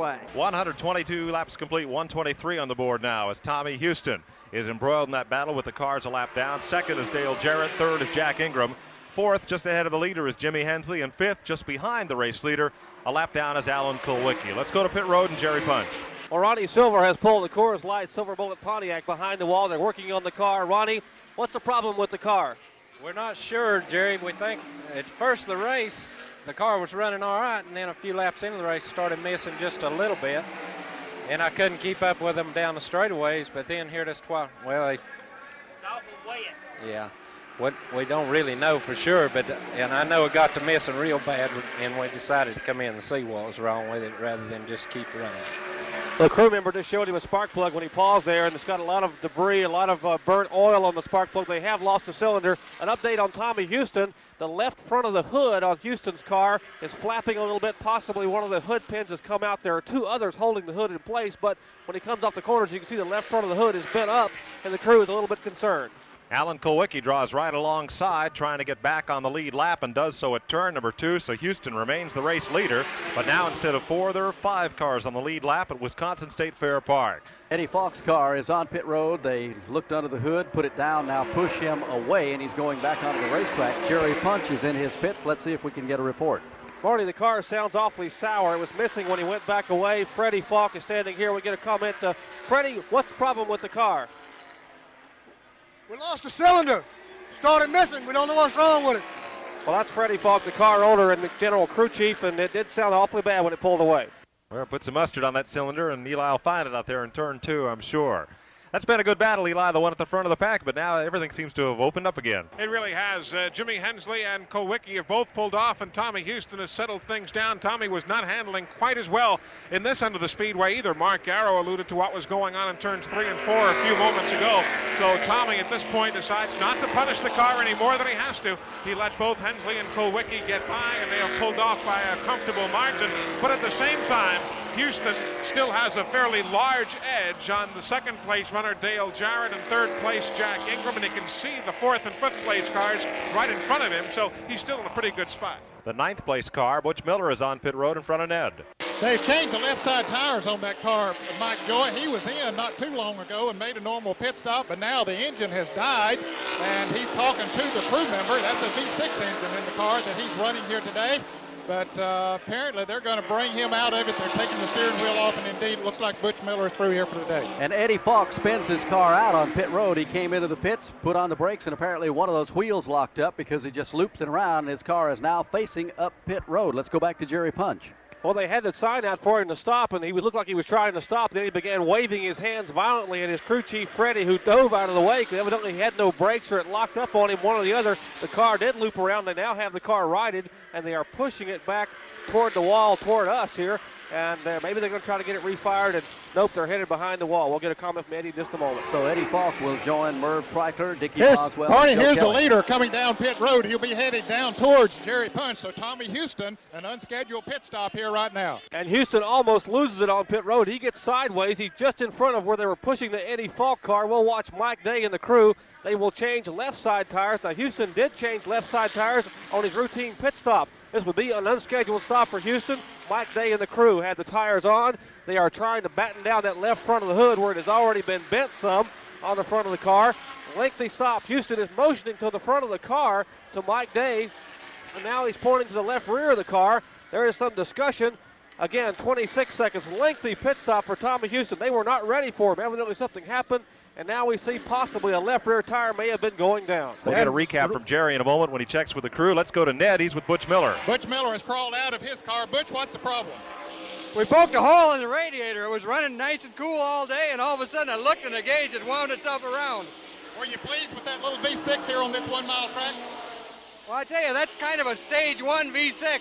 It's down a little bit on horsepower, but boy, the car sure handles with that thing. I think we'll get a couple more horse out of it, and we'll run right up there. Well, sorry to see you out of it here. Fifth place car. Right behind you, Ned, Alan Kulwicki's on pit road. And this would be an unscheduled stop, too. Now, he did not change tires, Mike Joy, when he came in before. Ed Whitaker and the crew have gone over, and they're talking to Busch. They are not attempting to change tires on it right now, so I said Busch, that's Alan Kulwicki. So they're about to go under the hood. We'll get the word on that in a moment. We're going to get a lead change down in turn 1 as Jack Ingram dives underneath Dale Jarrett. Jack had made himself known to Dale a couple of laps ago. He really moved in right behind him, and he just outdove him into the corner this time. And now by the time they come off turn number 2, Ingram leads Dale Jarrett by 3 car lengths. The Skull Bandit pulls away by 4 car lengths. The lap before, Ingram got inside of Jarrett down in turn 3. They came together. They actually swapped a little paint. That's when Ingram made his move to take the lead. They're out of turn 4. Ingram right now by about 4 or 5 car lengths over young Dale Jarrett, looking for his first victory. Dale is, as he comes across the start-finish line. And with 133 laps on the board, the attrition rate is suddenly eating up the field. Let's go back to Ned Jarrett. Well, Alan Kulwicki is about to take his safety harness off, Mike Joy. He has taken the windshield off. Alan, what's the problem? I guess we just blew the engine. Okay, there was smoke coming from under the hood, so he's about to come out from inside the car and out of it here today. And Jerry Punch quickly can recap on the Tommy Houston pit stop. We spoke with Mike Day. Mike says they brought him in primarily because of the hood pin that was loose and the hood was flapping, but they also wanted to take advantage of the stop and change left side tires. The stagger on the tires was not exactly right. One tire grew more than they expected. Thus, Tommy was awfully loose in the corners. That's the reason for the tire change and the unscheduled stop. 64 laps are on the board. They are showing Jack Ingram the race leader, Dale Jarrett in second, Jimmy Hensley third. Tommy Houston came out of the pits in fourth spot. Larry Pearson in the fifth position, and Rick Mast is in sixth, and all those drivers are shown as being on the lead lap. 63 laps to go at Wisconsin State Fair Park. This is MRN, the Motor Racing Network. There'll be 60 miles to go for Jack Ingram, the leader, as he comes out of turn number 4 and back down to the line in the Sentinel 200. He leads Dale Jarrett by 2.31 seconds, and neither one of those cars is working that well in either end of the speedway. Down in turns 1 and 2, Ingram is having to go very wide, but so is Dale Jarrett as they work up to Eli Gold. Well, for that matter, Barney, nobody is really working all that well. The groove has moved up dramatically here in 1 and 2 off this last 140, 150 laps. Jack Ingram and Jarrett and everybody are a good 2 grooves higher than they were to start the day. Ingram moves down into turn number 3. We have that big, fat, thick black groove that, of course, signifies where mostly everybody's been running. And we see that Ingram is inside tires are up to the very outside of that groove, meaning the outside part of his tires are actually out of the part of the racetrack everybody's been running today. But yet he continues to lead because everybody's got the same problem. Well, the attrition rate continues to go up here, and Eddie Falk pulled his car behind pit wall a moment ago. Jerry Punch is with him. Eddie's still sitting in the car. They're working on it. Eddie, what is the problem with the car? We broke something in the motor. We think a push rod or something, and the boys are trying to fix it now. If we can run 2 more laps, we can pick up about 3 positions because a bunch of other cars just fell out. So hopefully we'll get it back and run enough laps to pass them anyway because we're running for the Busch points. You took a wild ride on pit road there. Yeah, well, I was going to go ahead and put it behind the wall, and they were hollering trying to get it in the pits, and I knew the motor was gone, and they weren't going to let you tear the motor apart on pit road. And so when I hit the brakes, the car spun out. I guess I got too much rear brake on the car. Well, Eddie Falk still trying to get back in it, Barney. Good, strong battle for fourth spot coming off turn number 4 as Larry Pearson puts the Chattanooga 2 Pontiac beneath the Southern Biscuit Flour machine of Tommy Houston, and fourth position will change hands. Pearson gets the spot, and Houston comes right back at him. Tommy going to try him to the high side, and you see what a little day will make for you. Pearson couldn't handle earlier. Houston was able to. Now the situation has switched around. Pearson gets past Tommy Houston. Has to be very frustrating for Tommy Houston, who saw himself dominate the early part of this race. Now as it race inches towards its finale, he finds his car handling worse and worse all the time, and everybody parades by. Pearson has a car length lead out of turn 4. Pearson might be the fastest car on the racetrack, Barney. Since he made that pit stop, he has been running very good out there. His car seems to be handling better than it was. They made some adjustment on it when they changed the tires on it a little bit earlier, and I believe that he might be the fastest car on the racetrack at this point. And Barney, we have a comment from the Dale Jarrett pits, a problem on Dale Jarrett's Busch Oldsmobile. They say they have lost a cylinder in the car.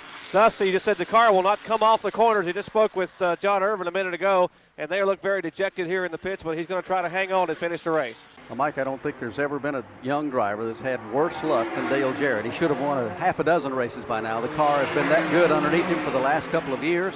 He's been in contention to win in almost every place we've been, but he's just had little things just exactly like what we're talking about happen to him. Barney, it seems that any time he gets the lead and he's in a position to get up front or get into victory lane, something just comes along and slaps the car. Sometimes it's the bumper of another car, and sometimes it's just lady luck taking a piece out of it. But if there's anybody that's overdue to win on this circuit, it is Dale Jarrett. They've had the car and the equipment, and certainly he has the talent to get that car to victory lane, but he just has not been able to put it all together, and he's about to lose a spot to Jimmy Hensley at turn 3. Jimmy Hensley works up to the outside of Dale Jarrett's injured Busch automobile now as they work into turn number 3. Certainly more power for Jimmy Hensley as he swings to the outside. He now draws up beside Jarrett as they exit turn 4. Got to be a helpless feeling to know there's not much you can do, is just push it as hard as you can, but when you're running on 7 cylinders and somebody else is running on 8, it's just a matter of time until you've been had.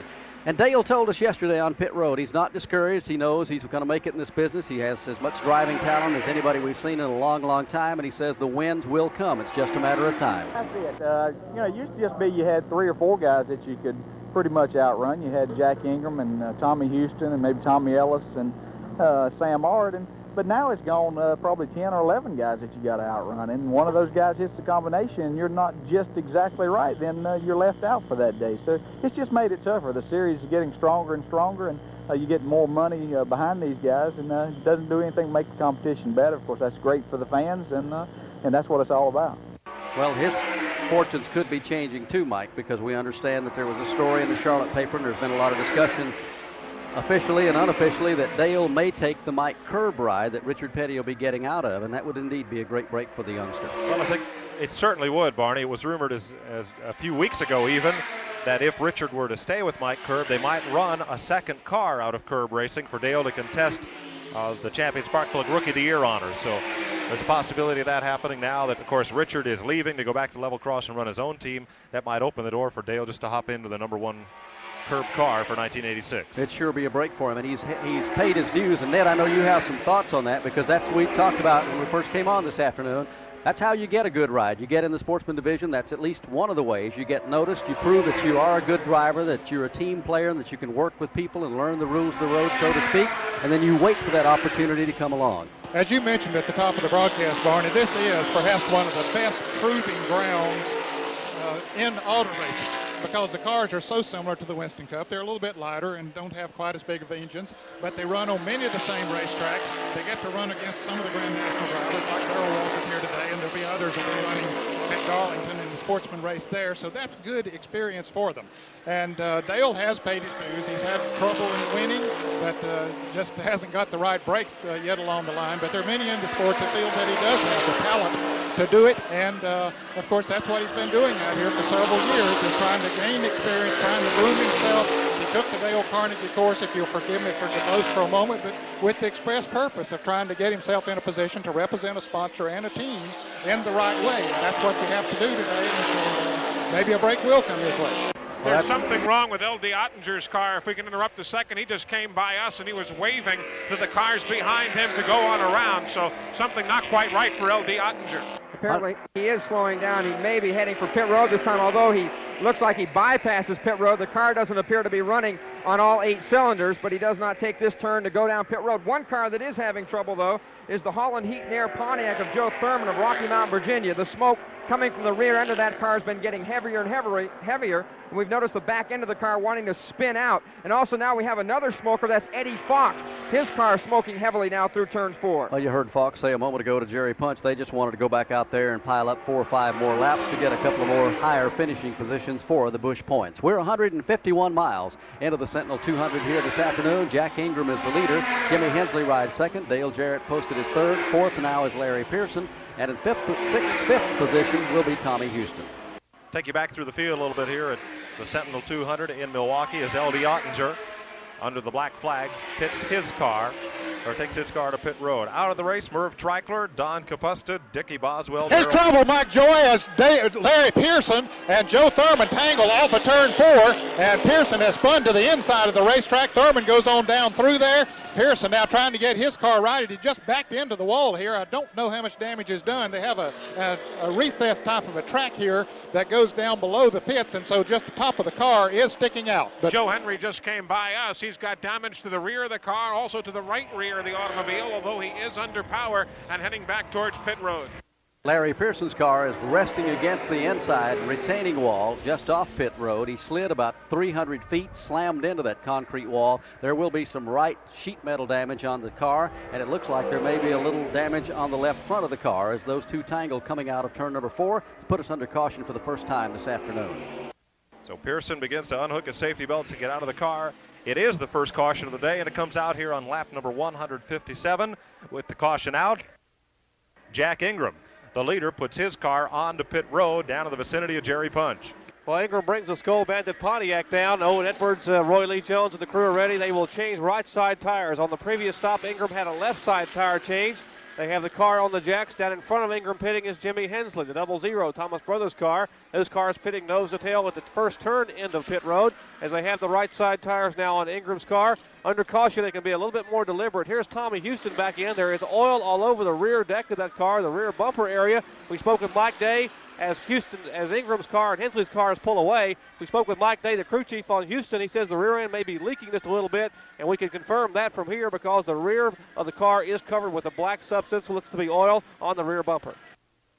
It was a race off pit road between Jimmy Hensley and Jack Ingram. It's going to be interesting to see how they rule as they line back up here for a restart, but we'll be some laps away on that as Larry Pearson has climbed out of the car, and he is all right. But what a tough day after a good run for Larry Pearson. He's through for the day. Marty, we may want to comment on the LD Ottinger pit stop just a minute ago. Ottinger was black flagged. He had to come back in after he came in initially for an unscheduled right front tire going down. As he left pit road, they held the air wrench over the top of the car, and he drove out from beneath it. That would require a penalty, a stop-and-go penalty. He was called back in. He was stopping just as Larry Pearson spun up toward turn 4, so that didn't cost him as much time. Ned Jarrett is standing by with Larry Pearson. A very disgusted young man, Barney, because he was running a beautiful race. In fact, I think it was the fastest car on the racetrack, as we pointed out. What went wrong up there? I caught it just as you and Joe Thurman seemed to tangle. I don't know, Ned. Every time I get ready to lap Joe Thurman, it don't matter if I'm up here at Milwaukee or down at Hickory or no matter where I'm at. Not only me, but everybody else always seem to have to pass him on the inside. You know, he won't move over. And I had a talk with him. He said his transmission went out or something like that, but he was still up in the high groove. If something went wrong with his transmission, he should get down at least out of the way. And, he didn't start waving his hand until I got right up on him, and I just couldn't stop. Well, it was too bad. I hope it didn't do too much damage to the car, but you did have a good run going. Well, I sure did, Ned. We had the tires that I qualified on, they wasn't that well, and, I got lapped pretty early, but we came in, changed tires, and the car's really running great. I think, might have had a shot at winning this thing. Well, he's out of it now. Too bad. We're back under green in the Sentinel 200. Jack Ingram is the leader, and Jimmy Hensley wastes no time in going after him down in turn 1. Laps beginning to wind their way down here in Wisconsin. Ingram holds off Henley. They're single file. Behind Jimmy Hensley comes Rick Mast, and then you've got 2 or 3 cars that we know are a lap down before you get back to Tommy Houston, Dale Jarrett, and the rest. They hustle down the back straightaway. A car length advantage for Jack Ingram and his Skull Bandit car from Jimmy Hensley. Ingram's car goes way up to the high side. Hensley handling much better at the bottom, but Ingram holds on by a car length. Jack Ingram muscles that car off turn number 4 with about a 3-car length lead on Jimmy Hensley.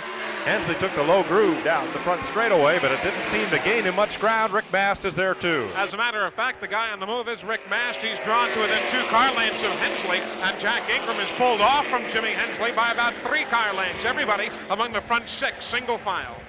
Down the back straightaway, here goes Ingram down into turn 3. That slightly banked turn, 7 degrees. He is unable to hold that Pontiac down to the bottom of the racetrack. Hensley's a little bit lower. Mast is up to the high side, so distinctly different grooves. And Tommy Houston now appears to be handling well at the bottom as he starts to close in and make it a 4-car battle. Houston may be the fastest car on the racetrack. He just came from the back of the pack and came right up around 4 or 5 cars off turn number 2, and he's making a move again in turn 1. LD Ottinger gives him some room, whether deliberate or not, we don't know. LD just can't take the low groove. Tommy Houston can. He'll swing past Ottinger. Houston now fourth in line. Ottinger now pulls up on the outside and repasses Tommy Houston down into turn number 3, but he wasn't able to get back down to the bottom groove to block Houston. So Houston now pulls up beside him and takes that position away again as he closes in on the back bumper of Jimmy Hensley and Rick Mast. 5 cars are on the lead lap and seconds about to change hands.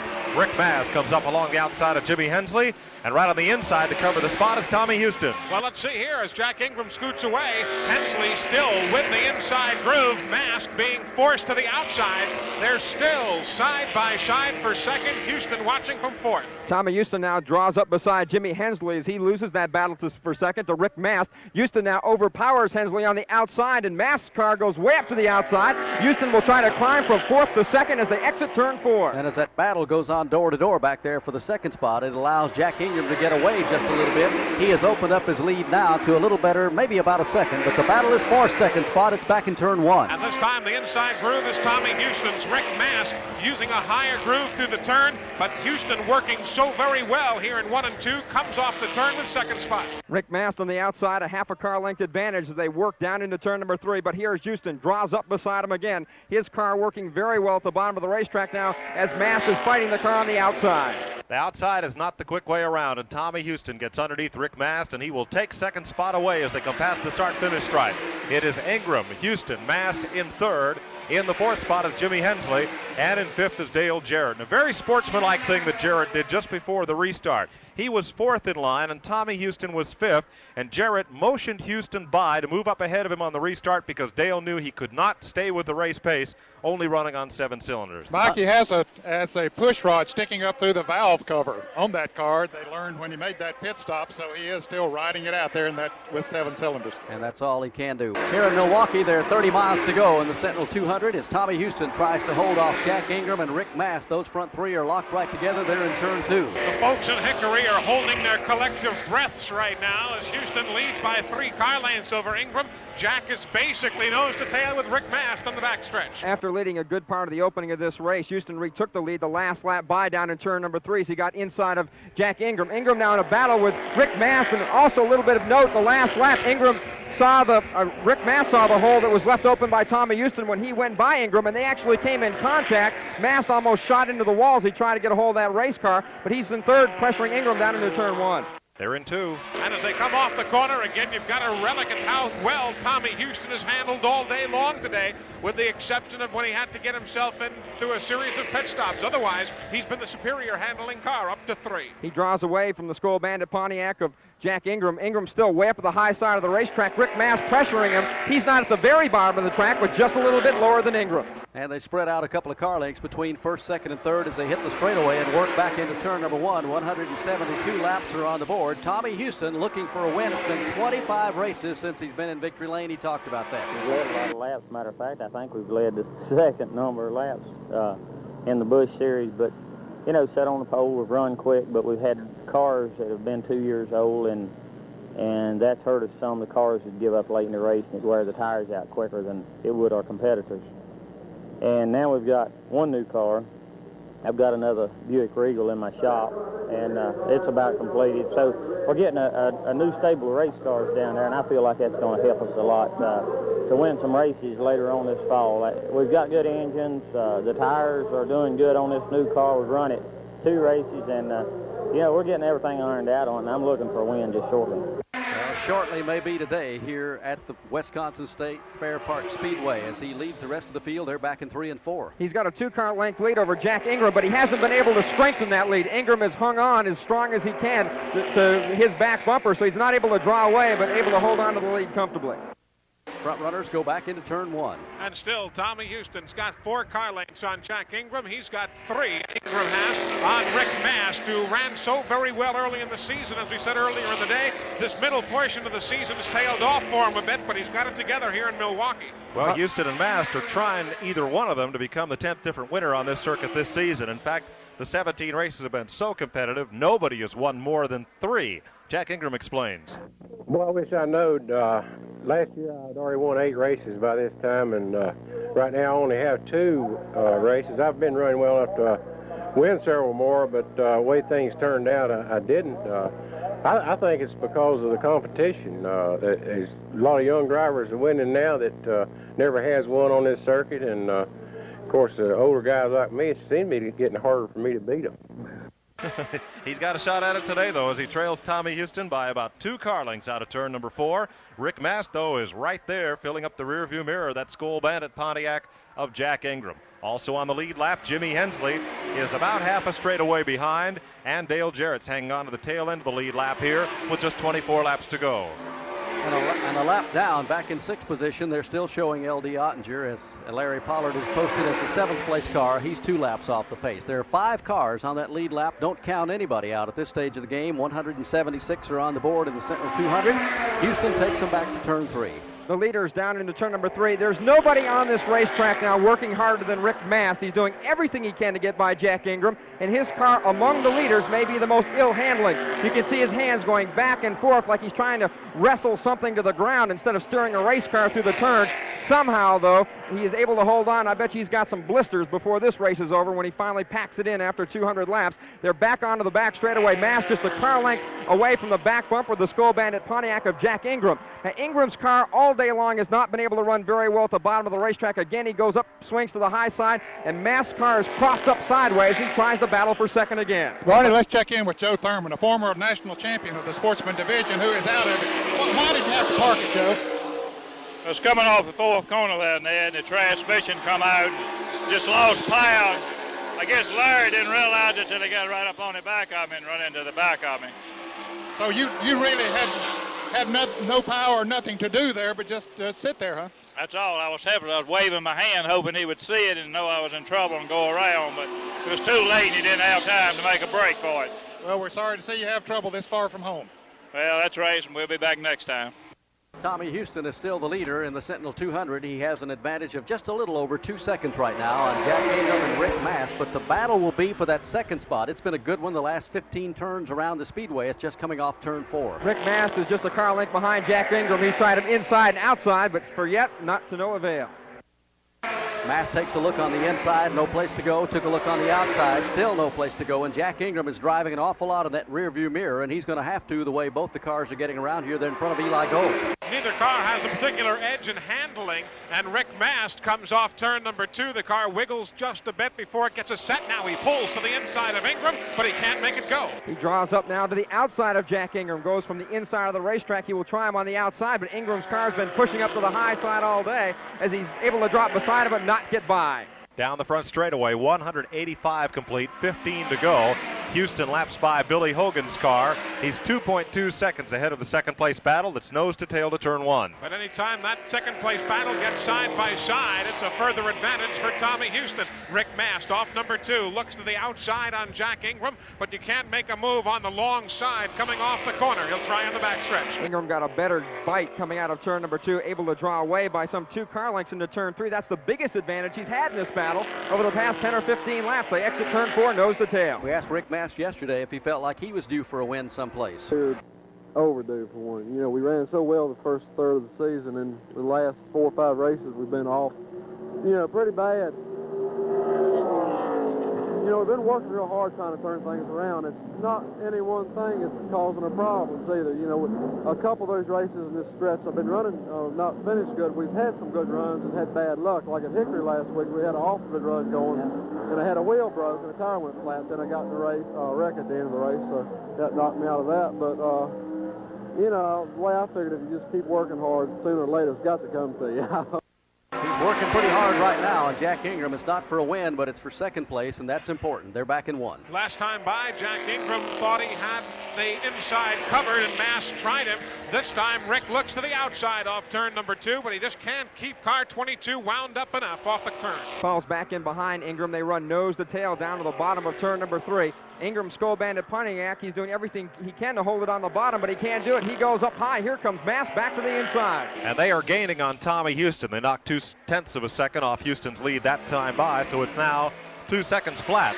from first to second spot as Mast content for this time to trail Ingram to 1. Last time by, Rick Mast, or I should say Tommy Houston, also got slowed just a mite as he worked his way past Billy Hogan. That might have attended to the difference from first back to second. No change this time by. Rick Mast nose to tail, just a car length behind Jack Ingram. The green and white Skull Bandit Pontiac just ahead of that light blue, dark blue car number 22 for Rick Mast, still nose to tail out of turn 4. Tommy Houston comes down to the line and looks up at that scoreboard. There'll be 11 miles to go for him here in the Sentinel 200. Battle still a good one for second spot, and that's the one the fans are watching. Jack Ingram again looks in that rearview mirror. Rick Mast is just waiting for Ingram to make a slip. This time Mast makes an early move midway between 1 and 2, but again Ingram covers the spot off the turn, and it's still 1 car length between Ingram in second and Mast in third. Rick Mast drops back a couple of car lengths. He will map a new strategy against Jack Ingram as they once again move into these flat turns here at Milwaukee. Again, Ingram up high. Mast will try him down a little bit lower. 10 laps to go at State Fair Park Speedway in Milwaukee. The leader is Tommy Houston. Second is Jack Ingram by a car length. Rick Mast is third. Dale Jarrett is fourth. A lap down, L.D. Ottinger's fifth. 2 or more laps down. 6th is Larry Pollard. 7th is Robert Ingram Jr. 8th is Jeff Hensley. In 9th is Eddie Falk. And 10th is Billy Hogan. Let's update that lineup just a bit. Jimmy Hensley is the 4th place car. There are 5 cars on the lead lap. Dale Jarrett is about to run him down. They're side by side for second spot in the back straightaway. Rick Mast has the inside on Ingram. He may get him in 3. He may get him this time. He's finally got Ingram worked up to the outside, but Ingram presses down on him, tries to pinch him to the inside to keep the car from getting a good run up off the corner, but Mast has the advantage as they exit turn 4. And Tommy Houston is slowed as he comes off of turn 4. Ned, let's update you. What happened last time was that Tommy Houston got way out of the groove in turns 1 and 2. At that moment, Ingram lifted and Mast did not. That's why Mast got by Ingram, and now as they come off turn number 2, Houston is well off the pace. Mast, the leader, goes by with Ingram in second. Ingram now on the outside, bypasses Tommy Houston, so Houston's rags to riches. Back to rags, the richest story in this race goes back to rags. Is now the new leader is Rick Mast. He tries to hold off Jack Ingram. And the wheel comes off Tommy Houston's car, flies up into the outside retaining wall, and Tommy will be coming onto pit road. Here's the battle for the lead again. Jack Ingram's going after Rick Mast in turn 1. What a dandy this is going to be. Mast takes a bit of a higher groove. Ingram tries to throw the nose of the Skull Bandit to the inside of Mast. He can't make it stick. Mast off the turn leads Ingram. Jack is down by a half car length. That tire that came off Tommy Houston's car is still rolling, but it comes to a stop in the grass to the inside of the racetrack, out of harm's way. Rick Mast by a car length over Jack Ingram, but Jack Ingram now goes to the inside for the lead. 6 laps to go as they come off turn number 4. A heartbreaker for Tommy Houston. He lost the left front tire. At the stripe, it is Ingram by half a car length. He has the inside. Mast takes it way hard into turn 1 for the lead. They just about come together, but there's still some daylight between the two. Ingram is still with the inside groove. Mast being forced to take the long way around the outside, but he's staying right there with Ingram on the backstretch. They are exactly side by side. No advantage to either car's ahead for turn 3, except that Ingram is on the bottom of the racetrack. That's the shortest way around, but here comes Rick Mast. The car fighting it back and forth still with a half car length advantage on the outside. Talk about 2 cars that are almost equal. These two just about are dead heat every time they come by the start-finish line. This time it's Rick Mast by a car length. Ingram takes a look on the inside, doesn't put a move on him this trip around. Mast wants his first win of the year. Ingram has already won twice this season. Mast leads them off the number 2 corner. Ingram settles in right behind single file. For the first time, Mast has a little bit of breathing space, just a couple of car lengths over Jack Ingram as they head for turn number 3. We'll have to see which car is handling just a little bit better. Ingram's car apparently a little bit lower now than Mast, but Mast continues to hold on.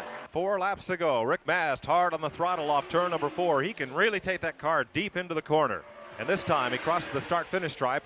1.5 car lengths ahead of Jack Ingram. They're back in 1. And this time Jack does not make a move to the inside of Rick Mast. They stay exactly nose to tail through 1 and 2, but now Mast swings to the outside, but Jack couldn't keep his car to the inside, and it's again single file on the backstretch. Ingram draws him in, reels him in a little bit closer as they head for turn number 3. The advantage out of 2 was some 3 car lengths, but as they work now midway through turns 3 and 4, that has dropped to just 1. Rick Mast trying to pick up his first win ever in the Busch Late Model Series, trying to hold off Jack Ingram out of turn number 2. Ingram is 1 car length back, 2 laps to go. They're halfway down the back straightaway. Mast still with the advantage. Here's Ingram now. He had some ideas about going up to the outside, but now he tucks in behind Rick Mast's car and he dives to the inside in turn 4.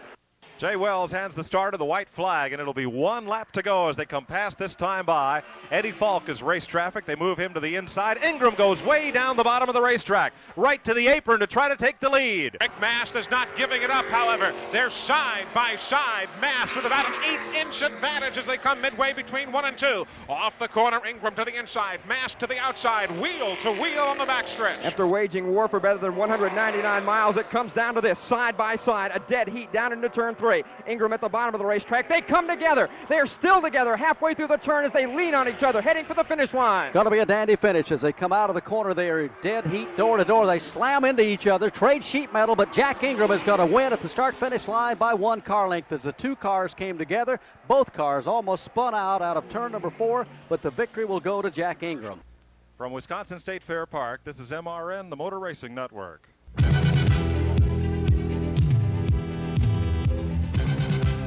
NASCAR Today continues on the Motor Racing Network. What a finish here at Milwaukee in the Sentinel 200. It came down to the last lap, and a little sheet metal and fender banging coming off turn 4, and Ned Jarrett's with the winner. Jack Ingram getting him a shot of Gatorade. He's already out of the Skoll Pantry automobile here. Jack, that's quite a race. Well, it's something. Rick Mast is getting to be a mighty good driver on these racetracks where it requires a lot of speed. And, he's going to be somebody to reckon with in the future. And I just you can draft on this racetrack. And he was running real close to me. He kind of drafted by me. And last lap or so there, I got back under him and drafted into him onto the corner going into 3. And, we stayed side by side all the way around. And smoking a few tires coming down the start-finish line. But I guess that's racing. Looked like you got together a little bit there, maybe. Well, yeah. It's pretty tough. I'm telling you, it's the toughest racetrack I saw. When the tires get a little bit hot, it's awful hard to stick in these turns. It's a lot of hard driving. Looked like in the first part of the race that you were having trouble keeping your car down on the low side of the racetrack. Yeah, that's the tires I time trialed on, and I didn't time trial as good as I should, and you have to start the race on the tires you time trial. And stagger was off a little bit, and we know the tires that we were going to put on later on was quicker, and it was just a matter of time, and we had to put them on under the caution, and under the green. My pit crew got me out of there. I think I come from about 6th to 3rd or something on that, and we last caution come out 40 laps to go. I said, oh my goodness. Well, anyway, we put some more tires on the outside. Some of them selected to put tires on the inside, and I think we made the right choice. Well, congratulations on your 3rd win of the season. Thank you very much, Ned. Well, as we said, you never know how it's going to come out in stock car racing, whether it's Grand National or whether it's in the Busch Late Model Series. We saw a dandy here in the final laps here this afternoon. Let's check in with Jerry Punch. Well, Marty, we've got Rick Mast with us, who climbed out of his A.G. Dillard Racing Pontiac. And, Rick, first of all, congratulations on a tremendous run today. Thank you very much. You know, we qualified real poorly here, and we've had a problem since yesterday. Today when the race, finally, yesterday afternoon, finally we got the car going good where it felt comfortable to me. Today during the race, the car was loose.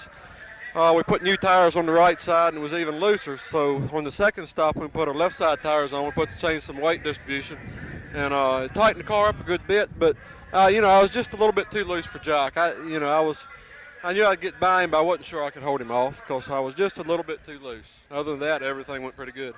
That last couple of laps, everybody could say they could see that victory in your eyes. There's one spot left on the winner's circle, and they know that this sort of a shoestring operation, you could have used the money. But tell us about that last lap. Well, this track is so wide, you can't use it so much up. Jack came to the inside of me on the front straightaway, and I tried to use up the whole track to keep him behind me. But, it's just so wide of a track, I couldn't do it. And then me and him hit, 7 or 8 times, I think. But, it wasn't hard hits, and it wasn't enough to hurt anybody. So, that's just part of short track racing on a big track. Well, Barney, Winston Cup Racing has its bridesmaid, and they talk about people finishing second so many times. This is the second place finish of the year for Rick Mast, and a good one it was. And while I have it, I have Jimmy Hensley with me, and Jimmy just trying to get cooled off. We'll get a comment from him in just a moment. Jack Ingram and Victory Lane being congratulated. The fans saw a dandy finish here and some good racing for the Late Model Sportsman Series. Let's check in with Jerry Punch. I think he's caught up with Jimmy Hensley. Jimmy, a super afternoon for you. Looked like the car may have been getting a little bit loose there in the late few laps. Well, last caution, we changed left side tires in the car. It just pushed the car too bad. I couldn't get it turned back through the middle of the corner, and we was running pretty good right before that caution, and Jack and them just got away from it there at the end. Looks like you had a pretty good battle at late stages with Dale Jarrett and L.D. Ottinger on the track. It looked like you guys were sort of mixing it up there for those last 2 or 3 laps. Well, you know, I was having my problems through the corners, and I think Dale had a little miss or something. You know, he wasn't really getting down straightaway good, and so it made for a good race. So third's not too bad. Not too bad, but I think that may have put you back in second spot in the points. So Jack Ingram, who was behind you by 4 points now, should take over the point lead. Well, it's still close. You know, we still got about 9 or 10 races to go, so you know, anything can happen. I'm just glad to be in second spot right now. You know, as close as we are. Barney, the tightest point battle in any series in NASCAR. Less than 270 points separate the top 7 cars, and probably less than 10 points the top 2 spots. Well, that's why we saw so many cars going behind pit wall, making what mechanical repairs they could, and get back out there and make as many laps as they could to finish well here this afternoon. Well, it's been such an intensely competitive series. The point lead swapped 1 week ago at Hickory, North Carolina, and it looks like it may have swapped again today. That's how intense the competition is on this circuit. And I'm reminded of something that Jack Ingram said yesterday about how he's one of the top guns on this circuit and has been for many, many years. He's a 4-time national champion. And I asked him, how different is it now with all these young fellas chasing you than when you were one of the young drivers trying to establish yourself? Well, it feels very good for one of them young guys to knock off some of the older guys. It certainly gives them a lot of inspiration to go on and maybe do better. And whenever they do win, they try that much harder, and it makes it tougher on us, older guys. Well, Rick Mast made it pretty tough on Jack Ingram this afternoon, but his bid came up perhaps half a car length short for victory as Jack Ingram's the man in victory lane. Let's go back down to pit road. We've got Dale Jarrett with us here, who finished 4th in the Busch BRT&S Oldsmobile. And Dale, a heartbreak about halfway through when you lost that cylinder. Yeah, it sure was, Jerry. The car was running extremely well. First of the race, it was a little bit too tight, but you can't really win these things at the first anyway, so we were just kind of riding along, and I guess 3rd and 4th place for the majority of the first half of the race. And I really felt like we had a good chance there. And we came in and made our pit stop, and the car got just a little bit loose, but it wasn't too bad anyway. And then with about 80 laps to go, we lost a cylinder. We've got a push rod that's sticking up through the valve cover right now. So I guess considering we were only running on 7 cylinders there for the last 80 laps, we didn't do too bad. But it would have been a good day to put the Busch BRT&S Oldsmobile in victory lane, I think. I believe we had the car. Just wasn't our day, I guess. Well, Dale Jarrett finishing 4th in the car number 32. Well, despite the fact that Tommy Houston lost that left front wheel and had to pit, denying him the victory here this afternoon, the Goodies Headache Award has been voted on, and it will go to Larry Pearson, who was running right behind Joe Henry Thurman. When Thurman's car lost a transmission, Larry ended up crashing, spinning into the wall, and he'll get $250 and a sample of Goodies Headaches powder from the folks at Goodies. Back at Milwaukee at the Wisconsin State Fair Park Speedway, and it's time for the Motor Racing Network team to take a vote here and make some nominations on the Timex Timeliest Move of the Race Award. At first, for a nomination, let's go to Forklift Gold. All right, thank you, Barney. I'm going to have to cast a nomination in Tommy Houston's direction. When he first had problems there with a handful of laps to go, it happened in turn 2, and the car shot to the outside wall, and he kept it in a good direction. Because of the flatness of the track, I couldn't see what happened up in 3 and 4 when he lost the wheel. But anytime you lose a wheel and you don't find the wall, you must have done something good. So going by your description, I'll nominate Tommy Houston. Let's go up to Mark Garrow for a nomination. Well, I'm going to echo the nomination for Tommy Houston, but first, not after giving an honorable mention to Rick Mast, who had a couple of good moves that moved down in 1 and 2 next to last lap when he swung around Houston, when he had the beginning of that trouble that ended with the tire coming off the car. And then at the end, when Jack Ingram came into the side of his race car between turn 3 and 4, he turned right back, and Ingram said, if we're going to do it this way, down and dirty, coming out of 4, I'm ready to go for it. And he had a heck of a move there. But Tommy Houston lost the tire completely going into turns 3 and 4. Certainly could have bought a piece of this concrete wall here at Milwaukee. Somehow not only kept the car out of the wall, but was able to bring the car to the inside of the racetrack and onto pit road without wasting another lap, and able to finish the race at least 1 or more 2 laps, and that might have helped him in the point chase. Let's go down to Jerry Punch for a nomination. I'd have to nominate Rick Mast, Barney. The young 28-year-old driver out of Virginia had really kept his head cool and biding his time as last lap as they were playing bumper tag up in 3 and 4. He and probably the most experienced veteran on the circuit, the 48-year-old Ingram, as they came together out of turn 4. Mast could have lost the car. He could have lost his cool and not been biding his time. He could have spun and finished back in the field. He didn't. He was able to hang on and finish second. I'll give my vote to Mast. Ned Jarrett? I'm going to have to echo that, Barney Hall. I was looking at that as they came off of turn 4 up there, and of course a move that he made when Houston did have his problems up there too was another one that put him in position there to win the race. However, it didn't turn out that way, but certainly keeping the car under control, not losing his head as he came down to the start-finish line there, and even the remarks that he had to make after losing the race. You know, he was not bitter about the situation that they'd gotten together up there. Not that there was anything intentional on anybody's part, but for all of those reasons, I'll nominate Rick Mast. Mike? I think Ned is exactly right down the line, and especially with the comments that Rick made after the race. He knew that was good, clean, hard racing, even if you do lay a fender on one or another guy. But I'm going to nominate Eddie Falk. Eddie had a car with an engine that was all but blowed up, as we've heard said on this broadcast many times, and yet he's running for points. He's 10th in the point standings, and he knew if he could screw that thing back together and get it on the racetrack, he could gain a few positions on cars that crashed right after he went behind the pit wall, and he did that. And, you know, he accomplished what he set out to do, and I think that's worthy of a nomination. Well, that certainly was a timely move. I think I'm going to go with Rick Mast, although Tommy Houston did do a good piece of driving, slowed the car down, finding out what the problem was going into the corner. Had he went charging in there, a little over his head, and that wheel come off, he could have stuck it in the wall. He didn't. I'd have to give him an honorable mention, but I think I would go with Rick Mast. He made more than one timely move. He made a half a dozen today, and it paid off for him in a second-place finish. He sure did. He will get $500 from Timex Watches for the timeliest move of the race. It goes to second-place finisher Rick Mast out of Rockbridge, Bath, Virginia. Quickly give you the unofficial rundown. Jack Ingram, the winner. Rick Mast finishing second. Jimmy Hensley third. Dale Jarrett will get accredited with a fourth-place finish. Tommy Houston fifth, sixth to L.D. Ottinger, seventh to Larry Pollard. Robert Ingram Jr. finishes eighth, ninth to Jeff Hensley, 10th position to Billy Hogan. Eddie Falk finished 11th, 13th, or 12th rather, is Larry Pearson. 13th is Joe Thurman. Finishing in 14th position, Alan Kulwicki. Butch Miller will finish in 15th spot. 16th position going to Ronnie Silver. 17th to Darrell Waltrip. The 18th position to Joe Kelly. 19th to Dickie Boswell. And 20th, Don Capasta. Our thanks to Claudette Gold and Lynn Potter, who gave us their scoring rundowns today, and to Nelson Crozier, who provided the in-car radio that we had in Darrell Waltrip's car. It's a shame we didn't get to talk to Darrell more than just on the pace lap this afternoon as he went out of the race early with wheel bearing trouble. For Eli Gold to cover the action up in Turn 2, Mark Darrow in Turn 3, Jerry Punch, and two-time Grand National Champion Ned Jarrett on pit road. And for Barney Hall, this is Mike Joy congratulating Jack Ingram and Rick Mast for a thrilling finish here at Milwaukee. And Ingram picks up his fourth victory of the season of the Busch Sportsman Series in the Sentinel 200. The Motor Racing Network's coverage of the NASCAR Busch Late Model Sportsman Series from the State Fair Park Speedway in Milwaukee, Wisconsin. The general manager of the Motor Racing Network